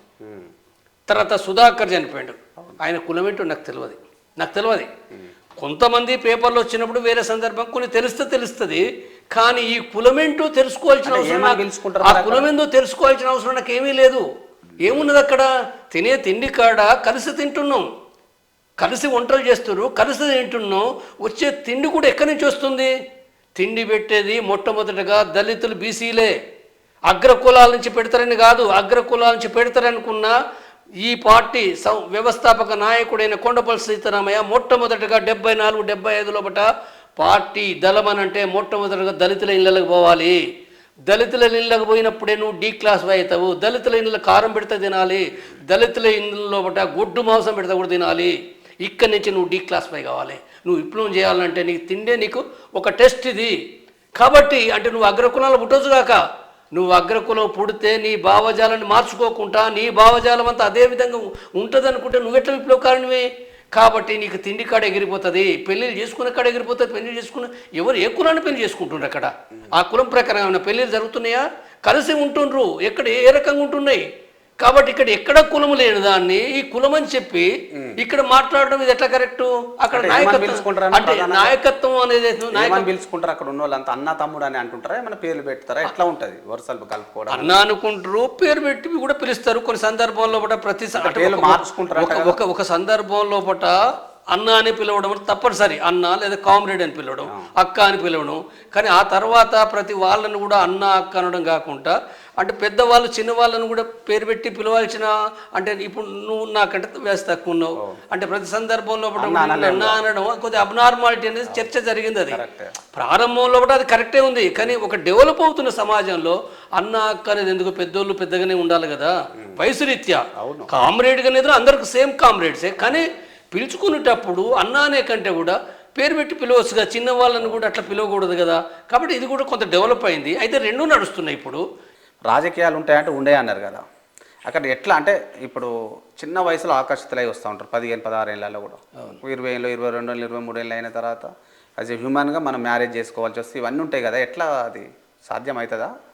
పెళ్ళిళ్ళే చేసుకోవద్దు అని అంటుంటారు కదా, దానికి కట్టుబడి ఉంటారా? పెళ్ళిళ్ళు కూడా చేసుకుంటారు? మావోయిస్టు పార్టీ లోపల ప్రారంభం అంటే 80 లోపల దళాలు అంటే దండకార్యం పోయినాయి. దళాలు అంటే 5గురు చొప్పున ఆ దళాలు పోయినప్పుడు అంటే ఆనాడు పెళ్ళిళ్ళు అనేవి లేవు. వాస్తవంగా ఆనాడు దళాల లోపల కూడా మహిళలు కూడా లేరు. పెళ్ళిళ్ళు చేసుకోవద్దని కూడా ఒక ఆదర్శం. వాస్తవంగా నాయకత్వం పెళ్ళిళ్ళే చేసుకోవద్దని చెప్పలే, కానీ అంటే ఆనాడు ప్రారంభంలో పోయిన వాళ్ళకు ఒక ఆదర్శంగా పెళ్ళిళ్ళు చేసుకోకూడదు, పెళ్ళిళ్ళు చేసుకుంటే చాలా సమస్యలు వస్తాయి, అంటే పిల్లల సమస్య లేదా ప్రెగ్నెంట్ అయినప్పుడు దళన తిరగడం సమస్య, ఇవన్నీ ఉంటాయి కదా. కాబట్టి ఆదర్శంగా ఉండాలనేది అది ఉంది. అయితే అది ఆ తర్వాత ఏంటంటే 84 వచ్చేవరకే ఏంటంటే ఇది మారిపోయింది. ఒకటో అంటే పార్టీ నాయకత్వం కూడా చెప్పింది ఆదర్శం అనేది ఏం కాదు, మనం నిర్మించే సమాజం కూడా కమ్యూనిస్ట్ సమాజం అనుకున్నప్పుడు దాంట్లో పిల్లలు లేని ఒక సమాజం కాదు కదా. కాబట్టి ఇక్కడ దళ జీవితంలో అంటే ఇప్పుడు వేరు ప్రపంచంలో కూడా గెరిల్లా దళాలు ఉన్నాయి. అంటే చైనాలో కావచ్చు, రష్యాలో కావచ్చు, వేరు ప్రాంతాలు ఉన్నాయి. కాబట్టి అంటే మరి మహిళలు రావాల్సిందే కదా. ఇప్పుడు ఆకాశంలో సగభాగం మహిళలు అంటున్నాం, మరి మహిళలు రావాల్సిందే, వాళ్ళు కూడా గెరిల్లాలుగా పనిచేయాలి. తర్వాత అంటే ఒక ప్రకృతి సూత్రం కదా. అంటే ఇప్పుడు పూర్తిగా ఆదర్శం పెళ్ళిళ్ళు చేసుకోవద్దనంటే మరి మనిషి అనుకున్నప్పుడు అది కూడా ఒక ఆలోచన సహజమైంది. సరే కొంతమంది కంపల్సరీ చేసుకోవాలని రూల్ ఏం లేదు కంపల్సరీ, కానీ అంటే ఒక సహజమైన ప్రకృతి సూత్రానికి విరుద్ధంగా మనం వద్దు అన్నది కరెక్ట్ కాదు. చేసుకునేదా మరి తర్వాత చేసుకుంటారు కదా. ఆ తర్వాత 84 నుంచి 83 నుంచి కూడా పెళ్ళిళ్ళు చేసుకోవడం అనేది జరిగింది. మహిళలు వచ్చారు, పెళ్ళిళ్ళు జరిగినాయి. అయితే నిబంధన దానికి ఒక పద్ధతి ఉంటుంది కదా. ఇప్పుడు పద్ధతి అనేది ఇప్పుడు బయట ఉన్నట్టుగా అంటే ఒక రకంగా ఆ ప్రేమలు ఇక్కడ లాంటి ఆ పద్ధతిలో అంటే మహిళలు ఎంట పురుషులు పడడము లేకపోతే ఇవన్నీ కాదు. ఒక పద్ధతి ఉంటుంది, ఆ పద్ధతి ప్రకారంగా అర్థం చేసుకోవాలి కదా. ఇప్పుడు స్త్రీ పురుషులు పెళ్లి చేసుకోవాలనుకుంటే అర్థం చేసుకోవాలి, ఒకరినొకరు అర్థం చేసుకున్నట్టు ఏమర్థం చేసుకోవాలి? మొదటగా అంటే ఆ పార్టీకి సంబంధించిన దాంట్లో వాళ్ళు కష్టపడాలి కదా. అంటే నువ్వు కష్టపడడం అనేది లేకుండా నువ్వు ఇవాళ వచ్చినావు, వచ్చి మళ్ళీ రేపే నువ్వు భయపడి వెళ్ళిపోతే అదేం ఉపయోగం? అంటే నువ్వు వెళ్ళిపోతే నేను వెళ్ళిపోలేను కదా. కాబట్టి కనీసం పార్టీ లోపల వచ్చినప్పుడు కనీసం కొంతకాలం వరకు కూడా ఈ ప్రేమలు దోమలు అనేది కాకుండా కొద్ది కాలం ఉండాలి. ఆ తర్వాత నిర్ణయించుకునేదానికి కూడా కొన్ని ఒక క్రమ పద్ధతిలో పార్టీకి నాయకత్వం చెప్పాలి. అది నాయకత్వం చెప్పడం ఎందుకు, సరైన పద్ధతిలో దాన్ని మెయింటైన్ చేయడానికే తప్ప దాంట్లో ఏదో అరేంజ్డ్ మ్యారేజెస్ అని కాదు. అంటే బయట తల్లిదండ్రులు కుదిర్చిన పద్ధతిలో అరేంజ్డ్ మ్యారేజ్ అనేది అంత ఫ్యూడల్ పద్ధతిలో ఏముండదు. మ్యారేజ్ అయిన తర్వాత వాళ్ళ మహిళలు ఎవరైనా వాళ్ళ శరీరంలో మార్పులు వస్తూ ఉంటాయి, పరిగెత్తలేరు, ఉరకలేరు, చేయలేరు, మరి పోలీసులు అటాక్ చేస్తూ ఉంటారు. ఆ సందర్భంలో ముఖ్యంగా ఈ ప్రెగ్నెంట్ లేడీలను కాపాడాలంటే ఒక కత్తి మీద సామే కదా, ఎట్లా మరి అది? ఇప్పుడు పార్టీ లోపల ఏంటంటే ఇప్పుడు ప్రెగ్నెంట్ కావడం అంటే గెరిలా జీవితానికి అడ్డంకే కదా. అవును. గెరిలా జీవితం అనుకున్నప్పుడు అందుకనే. రోజువారీగా నడవాలి, యుద్ధంలో పాల్గొవాలి, ఇవన్నీ ఎప్పుడేమైతే కష్టాలు తెలియదు. ఉంటాయి కదా. అవును. ఈ కష్టాలన్నప్పుడు ఏంటంటే మరి ప్రెగ్నెంట్ అనేది ఏది ఉందో నష్టం. ప్రెగ్నెంటే కదా పిల్లలు కనడం, పిల్లలు కంటే మరి ఇప్పుడు ఎవరు చాదాలి? పిల్లల్ని ఎవరు చాదాలి? పిల్లలు కనాలంటే ఇప్పుడు ధనంలో కూడా చాదలేరు కదా ఎవరు. అంటే అందరిని వదిలిపెట్టుకొని పార్టీలకు వచ్చిన పని చేస్తున్నాం కాబట్టి ఇదంతా సమస్య ఉంటుంది. కాబట్టి పార్టీ ఏం చెప్తుంది, నాయకత్వం ఏంటంటే మీరు ఇప్పుడు ఆల్రెడీ మీరు అన్ని వదులుకొని వచ్చారు, మీ ఉద్యోగాలు, భూములు, జాగాలు, లేకపోతే తల్లిదండ్రులు, బంధువులు అందరూ వదులుకొని వచ్చారు.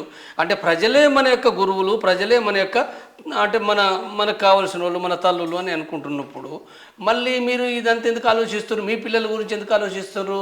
కాబట్టి మీరు పిల్లలు కనకూడదు. కనకపోతే మంచిది, కనకూడదు అని అంటే రూల్ కాదు. మీరు కనడం ద్వారా నష్టం జరుగుతుంది, మీకు నష్టమే, తర్వాత పార్టీకి నష్టమే. కనకపోతే మంచిది అనే విషయం చెప్తాం. చెప్పినప్పుడు కూడా కొంతమంది ఎవరైనా అంటే దాదాపు 190 మంది సరిగ్గానే అర్థం చేసుకుంటారు. కానీ ఎవరైనా కొద్దిమంది అంటే వాళ్ళకు కూడా ఇప్పుడు వాళ్ళ తల్లిదండ్రులు, లేకపోతే ఎవరు వాళ్ళ అన్నదమ్ములు, లేకపోతే ఎవరు వాళ్ళ చుట్టాలు పోయినావు కానీ పార్టీలో పోయినావు, కనీసం ఏంటంటే నీ గుర్తుగా మరి ఒక బిడ్డను కొడుకును కనివ్వని వాళ్ళు అడుగుతారు. అడిగినప్పుడు వీళ్ళకు సెంటిమెంటల్గా కొంత ఎక్కడో కాడ మేము వచ్చినాం, అన్నీ వదులుకొని వచ్చినాం, మరి మేము బిడ్డను కనిస్తాం, మా వారసత్వంగా ఉంటుందని కొంత ఉండొచ్చు, కొంతమందికి ఉంటుంది. ఉన్నప్పుడు మరి మనం ఏం నియంతృత్వంగా దాన్ని చేయలేం కదా. ఒక డెమోక్రట్గా చెప్పగలుగుతాము. చెప్పినప్పుడు అది కాదు అనుకున్నప్పుడు అది వాళ్ళ ఇష్టము. ప్రెగ్నెంట్ అనుకున్నప్పుడు కూడా మరి బయట ఉండాలి కదా. అంటే దళంలో కూడా ఎట్లా తిరుగుతారు, కష్టం కదా అది. కాబట్టి బయట ఉండాలి, బయట ఓ షెల్టర్లో పెట్టాల్సి వస్తుంది. షెల్టర్లో పెట్టిన తర్వాత కూడా మళ్ళీ పిల్లలైన తర్వాత కూడా 4 నెలలు 6 నెలలు కూడా ఏంటంటే బయటనే ఉండాలి కదా. కనీసం ఆ పిల్లల పెంపకం కనీసమైనా ఉండాలి కదా, పాలు ఇవ్వాలి కదా. కాబట్టి ఆ టైం కొంత నష్టం జరుగుతుంది వాళ్ళకు, ఆ మహిళలకు నష్టం జరుగుతుంది. కాబట్టి ఆ తర్వాత వచ్చిన వాళ్ళు అట్లా అంటే దాదాపు 90 పిల్లలు కన్నా తర్వాత రావడానికి ఇష్టపడేదా? ఇక మాతృ ప్రేమ ఇది అది వాళ్ళు కట్టుపడేసి మళ్ళీ తిరిగి వచ్చారు, అందరూ వచ్చారు, దాదాపు వచ్చారు. అట్లా ఎవరు పోలే, వచ్చారు, పాటలకు వచ్చారు, పని చేసారు కూడా. చాలామంది పని చేస్తారు కదా, అనేక మంది పని చేసింది ఉంది, అట్లేం లేదల్లా. ఇంకొకటి అన్న, సీనియర్ సభ్యులు మీరే చెప్పాలి, అంటే అపోహన నిజం అనేది చెప్పాలి. అంటే ఒకసారి పార్టీకి ఆకర్షితులు అక్కడ వచ్చిన తర్వాత పురుషులు ఎక్కువ ఉంటారు, స్త్రీలు చాలా తక్కువ మంది ఉంటారు. కాబట్టి ఒక స్త్రీ దగ్గరికి చాలామంది వెళ్తూ ఉంటారు అనేది దళంలో కోరికలు తీర్చుకోవడానికి అంటుంటారు. ఏకీభవిస్తారు, అది నిజమా అబద్ధం? అంటే ప్రారంభం లోపల అంటే కోరికలు తీర్చుకుంటానికి పోతే వాళ్ళు మన అంటే మహిళలు మనుషులు కాకుంటే ఉండరు కదా. కాబట్టి ప్రారంభం లోపల పురుషులు ఎక్కువ ఉన్నారు. ఇప్పుడు దళం లోపల 10 మంది ఉంటే 10 మంది లోపల 9 మంది పురుషులై ఒక్క మహిళ ఉందనుకో, ఈ 9 మందికి కూడా పెళ్లి కావాలని ఉంటుంది. కాబట్టి ఏదో ఒక రకంగా ఒక ప్రొవోక్ చేయడం, ప్రోత్సహించడం అనే పద్ధతిలో పట్ట ఏదో అంటే ఉంటాయి కదా. ఆ పద్ధతిలో పట్ట వాళ్ళు పనిచేసినప్పుడు ఆ మహిళలు కూడా చెప్తారు కదా, వ్యతిరేకిస్తారు కదా. అట్లా వ్యతిరేకించినవి ఉన్నాయి. ఇప్పుడు ఒక్కరు కాదు, దళంలో ఒక కామ్రేడ్లుగా ఉంటున్నప్పుడు నలుగురు అడిగితే అక్కడ ప్రాబ్లం కదా. ఒక రూలే పెట్టిరు అప్పుడు అనేది వీళ్ళది రూలే అదే చెప్తాను. ఒక మహిళ ఉంటే మహిళ యాక్సెప్ట్ చేయాల్సిందే. 8-9 మంది ఉన్నా ఇట్లా ఏంది రోజుల వారీగా ఇట్లా ఉండాలి, సంసారం చేయాలి ఒక రకంగానే అంటుంటారు కదా. లేదు, తప్పదు, చాలా తప్పు, అట్టర్లీ అబద్ధము. ఈ అబద్ధం ఏంటంటే మొట్టమొదటగా ఈ అబద్ధం రావడానికి అంటే శత్రువర్గమే కావాలని దాన్ని ప్రచారాలు తీసుకొచ్చారు. ఈ మీడియాలో పెట్టిన తర్వాత కొద్దిమంది అంటే తెలిసి తిరిగి వాళ్ళని నమ్మొచ్చు. కానీ అది ఏమాత్రం కూడా ఏంటంటే అలాంటిది ఉండదు. అలాంటి లైంగిక సంబంధాలు అనేవి పార్టీ లోపల అక్రమంగా కనుక ఎక్కడ స్టార్ట్ అయితే వాళ్ళని వెంటనే తప్పుడు పద్ధతులు చేస్తే వాళ్ళని బహిష్కరిస్తుంది, పార్టీ నుంచి వెళ్ళగొడుతుంది. కాబట్టి అలాంటివి ఏమీ ఉండవు. స్త్రీలు కూడా అంటే అంత తెలివి తక్కువగా అంత మూర్ఖులుగా ఉంటారు కానీ కాదు కదా. వాళ్ళకు కూడా మైండ్ ఉంది కదా. వాళ్ళు పార్టీకి వచ్చిందంటేనే వాళ్ళు కూడా ప్రశ్నిస్తారు, చైతన్యం ఉంటేనే కదా వాళ్ళు. కాబట్టి ఇది ఏదైతుందో తప్పుడు విధానము, రూల్ అనేది ఏం లేదు. అది ఒక ఉన్నతమైన సమాజాన్ని నిర్మించాలనుకున్నప్పుడు ఆ టైప్లో ఎట్లుంటుంది. కమ్యూనిస్టు ఉన్నతమైన సమాజాన్ని నిర్మించడంలో భాగంగా ఈ దళ జీవితం అనేది దాంట్లో కూడా ఒక ప్రారంభం. అది ఒక దళ జీవితం అనేదో రేపటి కమ్యూనిస్ట్ సమాజానికి ఈనాటి ప్రారంభం అది. కాబట్టి ఇలాంటివి కూడా ఏంటంటే స్త్రీ పురుషులు సమానత్వంగా ఒకరినొకరు గౌరవించుకుంటారు. అక్కడ ప్రేమలు కానీ పెళ్ళిళ్ళు కానీ ఒక కమ్యూనిస్ట్ కల్చర్కి అనుకూలంగా ఉంటుంది తప్ప తప్పుడు పద్ధతిలో ఉండదు. తప్పులు జరిగితే వాళ్ళను బహిష్కరిస్తారు. ఇప్పుడు ఇంకొక క్వశ్చన్ కూడా ఉంటుంది. వచ్చిన తర్వాత చాలామంది వివిధ వర్గాల వారు వస్తూ ఉంటారు, అట్రాక్ట్ అయ్యి వస్తూ ఉంటారు. సంవత్సరం 2 ఏళ్ళు అయిన తర్వాత కొంతమంది గాడి కూడా తప్పుతారు. 100 మంది తీసుకుంటే 1-2-5 ఒక 5% గాడి తప్పితే ఎట్లాంటి చర్యలు తీసుకునేది వాళ్ళు? అంటే పార్టీకి నష్టం కలిగిస్తారని. అంటే దారి తప్పడం ఎట్లా, ఏ దారి తప్పడం? బయటికి పోవడం, మళ్ళీ తిరిగి రావడం, మన సమాచారం కొంచెం బయటికి చేరవేయడం, పోలీసుల ఒత్తిడి కూడా తలొగ్గే పరిస్థితులు ఉంటాయి అంటుంటారు. 1-2 క్రమశిక్షణగా ఉండరు, లేజీగా ఉంటారు, చెప్పింది చేయరు, అట్లాంటప్పుడు ఏం చేస్తారు, తిరిగి పంపిస్తారా, ఎట్లాంటి చర్యలు? అంటే వాళ్ళను కోవర్టీ అంటారు కదా. కొవ్వట్టులో ఒకటి, తర్వాత మన దాంట్లోనే ఉంటూ బద్ధకంగా ఉంటారు, ఇక వాళ్ళు పని చేయలేని వాళ్ళు ఉంటారు కదా కొంతమంది. ఇప్పుడు పని చేయకపోతే కూడా ఏంటంటే వాళ్ళకు ఒకటికి రెండు సార్లు అంటే మనిషిని మార్చాలి కదా. ఇప్పుడు పని సరిగా చేయటం లేదు, క్రమశిక్షణ ఉండట్లేదు, చేయనప్పుడు ఏంటంటే మనిషిని మార్చడం అనేది కదా ప్రధానమైంది. మారకపోతే ఎట్లాంటి అంటే ఒకటికి రెండు సార్లు చెప్తారు, వివిధ రకాలుగా ఎడ్యుకేట్ చేస్తారు, మారకపోతే వాళ్ళపైన వాళ్ళ పార్టీ సభ్యత్వాన్ని తొలగించడం, లేకపోతే వాళ్ళ యొక్క అంటే బాధ్యతలను తగ్గించడం, లేదా సస్పెండ్ చేయడము. అంటే ఎంతకు మారకపోతే ఒక్కసారి 2 సార్లు 3 సార్లు హెచ్చరికలు జారీ చేసి మారకపోతే వాళ్ళు తొలగిస్తారు. అంటే ఏ పద్ధతిలో ఏ సమయంలో తొలగించాలో దాని పార్టీ నిబంధనావళి ఉంటుంది కదా. పార్టీ నిబంధనావళి అనేది ఉందో టోటల్ పార్టీకి ఒక నిబంధనావళి ఉంటుంది. ఆ నిబంధనావళిని అనుసరించి కమిటీలు చర్చిస్తాయి. అది ఏరియా కమిటీ కావచ్చు, జిల్లా కమిటీ కావచ్చు, రాష్ట్ర కమిటీ కావచ్చు. రూల్స్ ఉంటాయి కదా, ఆ రూల్ ప్రకారంగా అంటే వాళ్ళని బయటికి పంపించేస్తారు. సస్పెండ్ అయిన వ్యక్తి ఉండడానికి అర్హత ఉండదు, అవసరమైతే బయటకు పంపిస్తారు. సస్పెండ్ అయ్యి కూడా పార్టీలో ఉండొచ్చు. సస్పెండ్ అయిన తర్వాత కూడా ఇప్పుడు ఒక జిల్లా కమిటీ మెంబర్ ఉన్నాడు, తను సస్పెండ్ గురిగా ఉంటే జిల్లా కమిటీ మెంబర్గా సస్పెండ్ అయ్యిండు, కానీ పార్టీ మెంబర్షిప్ సస్పెన్షన్ కాదు, ఓన్లీ జిల్లా కమిటీ మెంబర్గా తిరిగి 1 ఇయర్ లోపల అతను మార్చుకున్నాడు అనుకో, తనకు పెట్టే టైం 1 ఇయర్ 6 నెలల 2 సంవత్సరాల టైం పెడతారు కాబట్టి సస్పెండ్ అంటే అర్థం అది. కాబట్టి ఆ టైం లోపల కనుక ఏంటంటే తిరిగి తను మార్చుకుంటే మళ్ళీ జిల్లా కమిటీ మెంబర్ అవుతాడు కావచ్చు కూడా, సస్పెన్షన్ కదా. లేదా సస్పెండ్ కాదు, డిమోట్ అన్నాం అనుకో. డిమోట్ అంటే అర్థం వేరే. డిమోట్ అంటే జిల్లా కమిటీ మెంబర్గా పూర్తిగా రద్దు చేయడమే, అంటే సస్పెండ్ కాదు, దానికి టైం పెట్టుడు కాదు. మళ్ళీ ఎప్పుడు తీసుకుంటాం ఏంటనే వేరు. డిమోషన్ చేసి ఆయన ఏరియా కమిటీలో పెట్టచ్చు, లేదా సాధారణ పార్టీ సభ్యుడే పెట్టచ్చు, లేదా కొన్ని సందర్భాల్లో పార్టీ సభ్యత్వం మొత్తం తొలగించవచ్చు. పార్టీ సభ్యత్వం తొలగించిన పని చేసేయడానికి అవకాశం ఇస్తారు. ఇప్పుడు విప్లవం చేయాలని ఉంది, ప్రజల కోసము శత్రు వ్యతిరేక పోరాడాలని ఉన్నది, కానీ తప్పులు చేసినావు, నువ్వు శత్రు వ్యతిరేక పోరాటాలు ఉన్నావు, గట్టిగానే ఉన్నావు, కానీ తప్పులు చేసినావు, క్రమశిక్షణ అవలంబిస్తలేవు. కాబట్టి ఏం చేయాలి, నేను శత్రు వ్యతిరేకం ఉన్నప్పుడు అంటే నేను పోరాటానికి కూడా అవకాశం ఇవ్వాలి కదా. అంటే ఇక పూర్తిగా ఎంత మాత్రం పనికిరాడు, పూర్తిగా చేసేటి తప్పులేని అనుకుంటే అది చాలా సీరియస్ నిర్ణయం. అది చివరిగా మాత్రమే తీసుకుంటే తప్ప ఎప్పుడు పడితే అప్పుడు ప్రతి తప్పు జరగంగానే నిర్ణయాలు తీసుకోదు పార్టీ. ఇప్పుడు అక్కడికి వచ్చిన వాళ్ళే అందరూ అన్ఎడ్యుకేటెడ్ ఎక్కువ వస్తున్నారు అనేది ఒక అభియోగం ఉంటుంది. అంటే చదువు రాని వాళ్ళు కొంతమంది అక్కడ ఉన్న పరిస్థితి భూతంలో పెత్తందాలకు వ్యతిరేకంగా పోరాడిన వాళ్ళు వస్తారు. వచ్చిన తర్వాత వాళ్ళకి ఫైరింగ్ కానీ లేకపోతే పద్ధతులు కానీ ఏం తెలియదు, ఇవన్నీ నేర్పిస్తారా నిజంగా అక్కడ? తప్పనిసరి నేర్పుతారు. ఫైరింగ్ కానీ తప్పనిసరిగా ఫైరింగ్ వచ్చిన వారం రోజులు 10 రోజుల లోపల కూడా నేర్పుతారు, ఒకసారి 4 రోజుల లోపల నేర్పుతారు. దానికి ప్రాక్టీస్ ఉంటాయి, దాంట్లో పొజిషన్స్ ఉంటాయి కదా. ఫైరింగ్ చేయడం అంటే ఏంటిది? ఫైరింగ్ చేయడం అంటే దాంట్లో కూడా స్టాండింగ్ పొజిషన్ ఉంటుంది, పడుకునే లయింగ్ పొజిషన్ ఉంటుంది, లేదా సిట్టింగ్ పొజిషన్ ఉంటుంది, అనేక రకాలుగా పొజిషన్స్. తర్వాత ఫైరింగ్ కరెక్ట్ టార్గెట్ చేయడం ఉంటుంది. తర్వాత అనేక రకాలుగా అందులో ఒక మెలకువలు స్కిల్స్ డెవలప్ కావాలి కాబట్టి ఇవన్నీ కూడా నేర్పుతారు. వచ్చిన తర్వాత చదువు వచ్చినా చదువు రాకపోయినా దాంతో ఏదైతే ఉందో అది కాదు. తప్పనిసరిగా అంటే విద్య అంటే ఇప్పుడు సిద్ధాంత అధ్యయనం పెరగాలనుకో, అవగాహన పెరగాలనుకో తప్పనిసరిగా చదువు రావాలి. బయట రాకపోతే పార్టీకి వచ్చిన తర్వాత చదువు నేర్చుకోవాలి తప్పనిసరిగా. అంటే వీలైన కేటగిరీలు ఉంటాయి, చదువు చెప్పే వాళ్ళు ఒకరు, ఫైరింగ్ నేర్పే వాళ్ళు ఒకరు, ఇట్లా ఉంటుంది కదా. చదువు చెప్పే వాళ్ళు పొలిటికల్ స్కూల్ అని ఉంటుంది. పొలిటికల్ స్కూల్ అంటే రాజకీయాల క్లాసులు చెప్పడానికి ఒక పొలిటికల్ స్కూల్ ఉంటుంది, లేదా సాధారణ బేసిక్స్ ప్రాథమిక విద్యను చెప్పడానికి స్కూల్స్ వేరే ఉంటాయి. తర్వాత మిలిటరీ శిక్షణ ఉంది, మిలిటరీ శిక్షణకు సంబంధించిన దాంట్లో కూడా మిలిటరీ ఇన్స్ట్రక్టర్స్ ఉంటారు, మిలిటరీ ఇన్స్ట్రక్టర్స్ అంటారు వాటిని. దానికి సంబంధించిన ఒక మిలిటరీ స్కూల్ అనేది ఉంటుంది.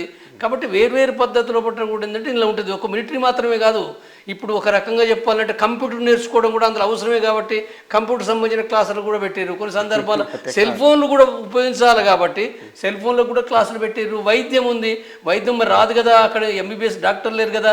కాబట్టి వాళ్ళందరికీ కూడా నెల లేదా 15 రోజులు కూడా ఏంటంటే వైద్యం ఎట్లా చేయాలి, ఏ మందులు ఇవ్వాలి, ఏ జబ్బు వస్తే ఏ మందు ఇవ్వాలి, ఎట్లా ట్రీట్మెంట్ చేయాలి, లేదా చిన్న ఆపరేషన్ పెద్ద ఆపరేషన్లు చేయడం సాధ్యం కాదు, చిన్న ఆపరేషన్లు అయినా ఎట్లా చేయాలి అనేది ఈ యొక్క ఇది ఉంటుంది, ఎడ్యుకేషన్ ఉంటుంది, ప్రాక్టీస్ ఉంటుంది. సివియర్ జబ్బులు పడి అపెండిక్స్ లాంటివి కానీ లేకపోతే సివియర్గా జబ్బులు వచ్చినప్పుడు మీ వల్ల కానప్పుడు మరి వాళ్ళకి ఎట్లా వైద్యం అందాలంటే ఎట్లాంటి స్టెప్స్ ఉండేది, మీరు ఎట్లా తీసుకునేది? అంటే చాలా ప్రాబ్లం అయితే బయటికి పంపిస్తారు, చేయగలిగింది ఏం లేదు కదా. అంత పెద్ద మెషినరీ అక్కడే ఉండదు కదా, అంత పెద్ద మెషినరీ లేదు, అంత పెద్ద డాక్టర్స్ లేనప్పుడు పంపుతారు. కొన్ని సందర్భాల్లో కూడా ట్రీట్మెంట్ ఇవ్వడం అంటే వేరు కారణాలు అయితే సాధ్యం కాకపోతే చనిపోతారు. ఉదాహరణకు ఇప్పుడు రాష్ట్ర సెక్రటరీ, ఉత్తర తెలంగాణ సెక్రటరీ హరిభూషణ్కి ఏంటంటే ఆ కరోనా టైంలో ఆల్రెడీ ఆయనకు శ్వాసకోశ వ్యాధులకు సంబంధించిన సమస్య ఉంది. ఈ కరోనా కూడా వచ్చేసి ఆయనే అంటే బయట ట్రీట్మెంట్కి పంపలేని పరిస్థితి వచ్చేసింది. కాబట్టి అక్కడ ఆ ట్రీట్మెంట్ దొరకని పరిస్థితుల పట్ల కూడా హరిభూషణ్ చనిపోయిండు, లేదా Ramakrishna AP secretary CC member కూడా రామకృష్ణ చనిపోయిండు, లేదా ఆనంద్ పొలిట్ బ్యూరో మెంబర్స్ ఆయన కూడా చనిపోయింది కదా. అంటే చాలా అంటే తీవ్రమైన అంటే కోంబింగ్లు దాడులు ఒక వంక, ఇది తర్వాత కరోనా కూడా ఇది వ్యాపించి అట్లా చనిపోయారు. కొన్ని సందర్భాలు చనిపోతారు, కొన్ని సందర్భాలు పాము కుట్టింది వెంటనే ట్రీట్మెంట్కి వెళ్ళలేదు చనిపోయినరు. కాబట్టి అంటే ఇప్పుడు విప్లవం లోపట సాయుధ పోరాటం లోపల ఇవన్నీ కూడా ఇవి జరుగుతాయి, జరిగినవి కూడా ఉన్నాయి. కానీ ఎక్కువ మంది అందరు అట్లనే ఉండరు, ట్రీట్మెంట్ వీలైన కాడికి చేస్తారు, వీలైన కాడికి ప్రయత్నం చేస్తారు, బయటకు తప్పనిసరి పరిస్థితులు వీలైన కాడికి. ఇంకొకటి మీరు క్లారిటీ చేయాల్సింది, కొంతమంది పార్టీలో జాయిన్ అవుతారు, కొన్ని ఏళ్ళు కొనసాగుతారు, తర్వాత విధానం నచ్చక బయటకు వస్తారు, జనజీవన స్రవంతిలో కలిసిపోతారు. గతంలో ఒక 20 ఏళ్ళలో 30 ఏళ్ళ వెనకపోతే ఆ జనజీవన స్రవంతిలో కలిసిపోయిన వాళ్ళని కూడా అన్నలు వదులరు, అది పార్టీకి విరుద్ధమని వాళ్ళని చంపేస్తుంటారు. అది నిజమేనా? ఒకవేళ నిజమైతే చెయ్యొచ్చు, అట్లా ఆయన నచ్చలే బయటకు వచ్చిండు. ఇప్పుడు మావోయిస్టు పార్టీ నుంచి దాదాపు పార్టీలో ఉన్నోళ్ళ కంటే బయట లొంగిపోయి ఉన్నోళ్ళు వాళ్ళకంటే 2 రెట్లు 3 రెట్లు ఎక్కువ ఉంటారు. ఒక 20 ఏళ్ళ క్రితం నేను మాట్లాడేది అదే. నేను ఏమంటున్నంటే అనేక మంది ప్రతి గ్రామంలో, తెలంగాణ గ్రామాల్లో పట్ల ప్రతి గ్రామంలో బయటకు వచ్చి లొంగిపోయిన వాళ్ళు గ్రామంలో కూడా 20 మంది 30 మంది 10ల కొద్ది ఉన్నోళ్ళు ఉన్నారు. కాబట్టి వీళ్ళందరినీ చంపినరా? ఎక్కడైనా చంపిరా? ఎందుకు చంపుతుంది అంటే వాళ్ళు ఏమైనా శత్రువులా? తర్వాత వచ్చిన ఉన్నారు. ఇప్పుడు నీకు ఆరోగ్యం బాగాలేదు, అయినా నీకు ఆ కష్టాలు భరించే ఓపిక లేదు, వచ్చి పని చేసుకుంటున్నావు, నీ పని నువ్వు చేసుకుంటున్నావు కదా, ఎందుకు చంపాలి నిన్ను? లేదా ఒక ఆయనకు తల్లి పట్ల కుటుంబం పట్ల ప్రేమ ఉన్నది, వచ్చి బతుకుతున్నాడు. లేకపోతే కొంతమందికి ఆ రాజకీయాల పట్ల విశ్వాసం లేదు, వచ్చి తన పని ఏదో తను చేసుకుంటాడు, లేకపోతే తన రాజకీయాలు తను చేసుకుంటాడు కదా. ఎంతమంది లేరు వేరే రాజకీయాలు కూడా. ఇప్పుడు మావోయిస్టు పార్టీలో పట్ల ఉండి బయటకు వచ్చిన వాళ్ళు ఇవాళ కాంగ్రెస్ పార్టీలో లేరా, బీఆర్ఎస్లో లేరా, లేదా బీజేపీలో కూడా ఉన్నారని చెప్తున్నా. బీజేపీలో కూడా ఉన్నారు, వేరు పార్టీలు ఉన్నారు. ఎవరి రాజకీయాలు వాళ్ళ, ఎవరి బతుకులు వాళ్ళ. కాబట్టి రావచ్చు, ఎవరైనా పోవచ్చు కదా, చెప్పిపోతారు కదా, చెప్పకుండా పోవాల్సిన అవసరం ఏం లేదు కదా. నువ్వు చెప్తావు, నువ్వు పోతానని చెప్తావు, ఎందుకు పోతున్నావు అని అడుగుతారు, ఇందుకోసమని నువ్వు చెప్తావు, లేదు ఉంటే మంచిది కదా అట్లా ఎందుకని అంటారు. అన్నా కానీ నువ్వు వినవు, నేను పోతా తప్పనిసరిగా అంటే ఏం చేస్తారు? బలవంతంగా ఆపుతారా? పంపిస్తారు కదా. నేను పోతానంటే బస్ ఛార్జీలు ఇచ్చేసి లేకపోతే కొంత ఏదో రకాల సాయం చేసి మరి మంచిగా ఉండు అని చెప్తారు, మంచిగా ఉండు అని చెప్తారు. ఏదైనా ప్రజలకు నష్టం చేయకు, ప్రజలకు అనుకూలంగా ఉండు, కమ్యూనిజానికి వ్యతిరేకంగా ఉండకు, కమ్యూనిజానికి ఉపయోగకరంగా ఉండు. సరే నీ శక్తి కొద్దీ ఏమైనా ఇయ్యాలి కాకపోతే రేపు కాకపోతే ఇంకా 10 ఏళ్ళకైనా ఎన్నడైనా సహాయపడు అని అది చెప్తారు తప్ప శత్రువుగా మరి చెప్పరు కదా. శత్రువుగా ఎందుకు చేసుకుంటారు?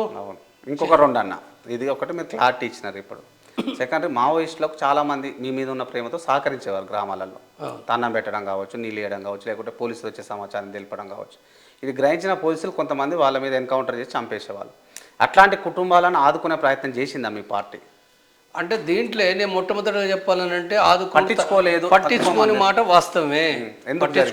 వాస్తవమే. అంటే ప్రారంభంలో ఎందుకు పట్టించుకోలేదు అనుకుంటే, అంటే ఇది ఒక ఆదర్శంగా, అంటే నిర్బంధం అణచివేత భరించవలసిందే కదా. ప్రజలు భరించాలి, పార్టీ భరించాలి, పార్టీ కూడా భరించలేదు. అదే ప్రశ్న. అంటే పార్టీ భరిస్తుంది కాబట్టి ప్రజలు కూడా భరించాలి అనేది ఇది ఒక అంటే ఇలాంటి ఆదర్శ సూత్రాలు చాలా ఉన్నాయి. ఇప్పుడు పెళ్లి చేసుకోవద్దని ఉంది, అది అలాంటిదే. లేదా చెప్పులు వేసుకొని నడవద్దని ఉంది, ఫస్ట్ చెప్పులు లేకుండా నడవాలన్నది. ఇలాంటి ఆదర్శాలు ఇవి తప్పుడు ఆదర్శాలు. కాబట్టి ఇలాంటి వాటితోటి కూడా మనం 85 నిర్బంధం ఉంది ఇక్కడ తెలంగాణలో. అంటే ప్రజల్ని పోలీసులు కొట్టి వాళ్ళని అనేక రకాలుగా నష్టపరుస్తుంటే వాళ్ళకి ఆఖరి దెబ్బలు తిని వాళ్ళ మందులు కూడా లేకపోతే కూడా పార్టీ ఇవ్వలే.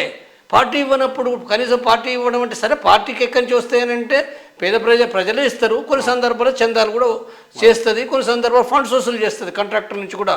అది బాజాప్తోనే, అందులో ఏమీ దొంగతనం అనే కాదు, కాంట్రాక్టర్ నుంచి కూడా ఫండ్స్ తీసుకుంటుంది. కాబట్టి ఇది ఏదైతే ఉందో వాళ్ళకి సాయం చేయాలి కదా. సాయం చేయడంలో బట్టి అందరూ చాలా కాలం, సుదీర్ఘకాలం కూడా ఆ కుటుంబాలకు చేయాలి. ఈవెన్ పార్టీ లోపల కూడా ఇప్పుడు మీరు ఉన్నారు, మీరు పనిచేస్తున్నప్పుడు మీ కుటుంబం చాలా పేద కుటుంబం, కన్ను కనపడాయి, హాస్పిటల్కు ఎవరు కూడా సహకరించరు, చుట్టుపక్కల కూడా ఎవరు సహకరించరు. ప్రజలే అంటారు మీకు ఏం పోయి నీ కొడుకు పార్టీకి పోయిండు, మరి ఏం సాధించిండు, నీకేం పెడుతుండు, నీకు తిండి ఎవడు పెడతాడు, తిండి పెట్టేటోడు లేడు, అడక తినే పరిస్థితి వచ్చింది. కాబట్టి ఎవరు అనేది మాట్లాడుతుండ్రు కదా, మాట్లాడుతున్నారు. మా అమ్మ కూడా మరి అడక తిన్నట్టుగానే అయింది కదా. మా బాబు ఆంజనేయుని గుళ్ళో కూడా ఉన్నాడు, తిండి పెట్టిన వాళ్ళు రకరకాలుగా. కాబట్టి ఇది ఏదైతుందో ప్రజలు చాలా తిడతారు, తెలియదు కదా మీకు ఏం చేసింది ఆ పార్టీ, ఏం చేసింది అని అంటే ఆఖరికి పోలీసులు కౌన్సిలింగ్ చేశారు కదా, మా అమ్మకు కూడా బియ్యం ఇచ్చారు కదా, మా అమ్మకు కూడా బియ్యం ఇచ్చింది పోలీసులు. చాలామంది అంటే పోలీసులు మంచి వాళ్ళు అయిపోయారు, అన్నలు చెడ్డ వాళ్ళు అయిపోయారు కదా. కాబట్టి ఇలాంటి పరిస్థితి ఏదైతుందో మేము చాలా సుదీర్ఘకాలం మేము పట్టించుకోలేదు. మేము పట్టించుకోకపోయింది. ఆ తర్వాత అర్థం చేసుకొని వీలైన కాడికి మనం సాయం చేయాలి. ఒకటో ప్రజల నుంచి సాయాన్ని కలెక్ట్ చేయాలి, రెండోది పార్టీ కూడా కొంత సాయం చేయాలి తప్పనిసరిగా. మనకు ఉన్నంత లోపల ఎక్కువ కాకుండా ఉన్నంత లోపల కూడా వాళ్ళ మందులకు వాళ్ళ బతుకు కోసము కనీసం కొంత సాయం చేయాలని చెప్పి కొంత సాయం చేయడం జరిగింది. అయితే ఇప్పటికీ కూడా అనుకోని కూడా అమలు జరపని పరిస్థితి ఆ పార్టీకి ఉంది. ఎందుకున్నదని అంటే ఆ పార్టీకి ఇవాళ కనెక్షన్ కూడా లేదు కదా. ఇవాళ ఉత్తర తెలంగాణలో ఎన్నో కుటుంబాలు ఇప్పుడు నేను బయటకు వచ్చిన ఎన్ని కుటుంబాలు అని అంటే చాలా ఘోరమైన పరిస్థితుల్లో ఉన్నారు. వాళ్ళు ఎవరు పట్టించుకుంటుండ్రు, ఎవరు చూస్తుండ్రు? పార్టీ ఉండి కూడా పార్టీ కూడా బాధపడుతుంది. కానీ బాధపడి చేసేది ఏంది? సంఘాలే, ఉద్యమం ఏది, సంబంధాలే, అసలు ఏమవుతుందో తెలియని పరిస్థితిలో బట్టి ఇవాళ ఉంది. కాబట్టి ఇది కూడా ఏంటంటే ఉద్యమం లోపల కూడా ప్రజలు వెనుక తగ్గడానికి కూడా ఇది కూడా కొంతవరకు ఇది ఒక కారణమే. ఇంకొకటి ముగించే ముందు ఒక 2 విషయాలు అడిగి ప్రజలకు కూడా తెలియాలి. కాబట్టి పై స్థాయిలో అంటే మావోయిస్ట్ పార్టీలో పై స్థాయి నాయకులు మీలాగా బాగా పనిచేసే వాళ్ళు, ప్రజల కోసం పనిచేసే వాళ్ళే మీరు అన్నట్టు కంట్రోల్ బియ్యం తినాలి బతకాల్సి వచ్చింది. కానీ పై స్థాయికి ఎదిగిన వాళ్ళు డబ్బులు బాగా కూడగట్టుకుని అటు ప్రజాప్రతినిధులతో కుమ్మక్కై కావచ్చు, రాజకీయ నాయకులతో కుమ్మక్కై కావచ్చు అని అంటుంటారు. నిజమేనా ఇది? మీ దృష్టికి వచ్చిన అట్లాంటి నేతలు? నేను ఉత్తర తెలంగాణకు సెక్రటరీగా పనిచేసిన. పార్టీ ఫండ్స్ ఒకనాడు టోటల్ పార్టీ 16-20 రాష్ట్రాల్లో ఉంటే తెలంగాణలో బట్టి ఫండ్స్ ఎక్కువ వచ్చేటి. నా చేతిలో కంట్రోల్ ఉన్నాయి. తెలంగాణ సెక్రటరీగా, సీసీ మెంబర్గా నేను 17 సంవత్సరాలు సీసీ మెంబర్గా ఉన్నా. ఇప్పుడు నేను ఇంటికరే ఎందుకున్నా? మీరే కాదు, నేను ఒక్కనే కాదు, తట్టుబండి స్కూటర్ ఉన్నది నాకు. ఎందుకుంది? నేను ఏం చేస్తున్నాను? కిరాణా షాప్ ఎందుకు పెట్టుకున్నాను నేను?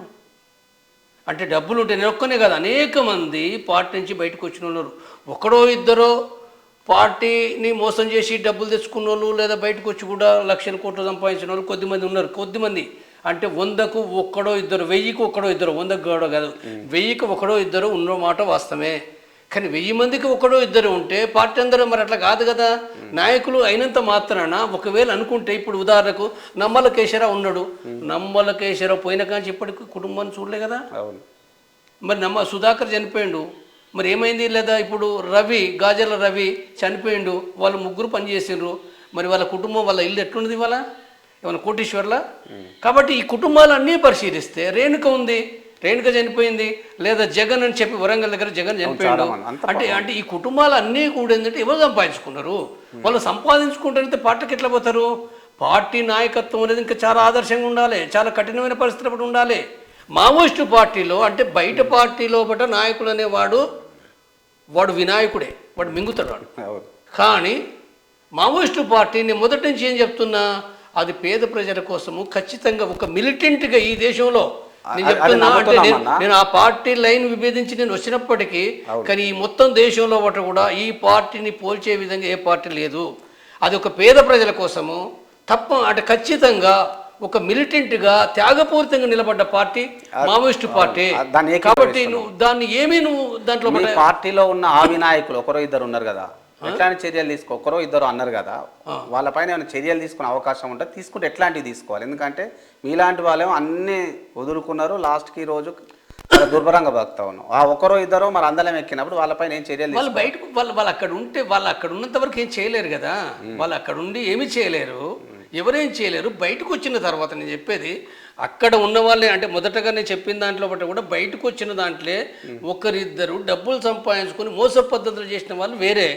కానీ నేను చెప్పేది ఏంటంటే పార్టీ లోపల ఎవరు కూడా డబ్బు సంపాదించడం అనేదో డబ్బు విడిగెక్కడ చేస్తారు? జిల్లా కమిటీ మెంబర్ కార్డు ఉంటాయి, కమాండర్ కార్డు ఉంటాయి, రాష్ట్ర కమిటీ కార్డు ఉంటాయి. డబ్బులు కూడా వసూలు చేసిన డబ్బులు వాళ్ళ ఇంటి వాళ్ళే ఉంటాయి కదా. వాళ్ళ ఇంటి వాళ్ళు ఉంటే వాళ్ళు చేయలే కదా. అంటే ఎప్పుడైతే స్వార్థ ప్రయోజనాలకు పాటు పడతారో వాళ్ళు ఆ పార్టీ ఎట్లా పనిచేస్తారు?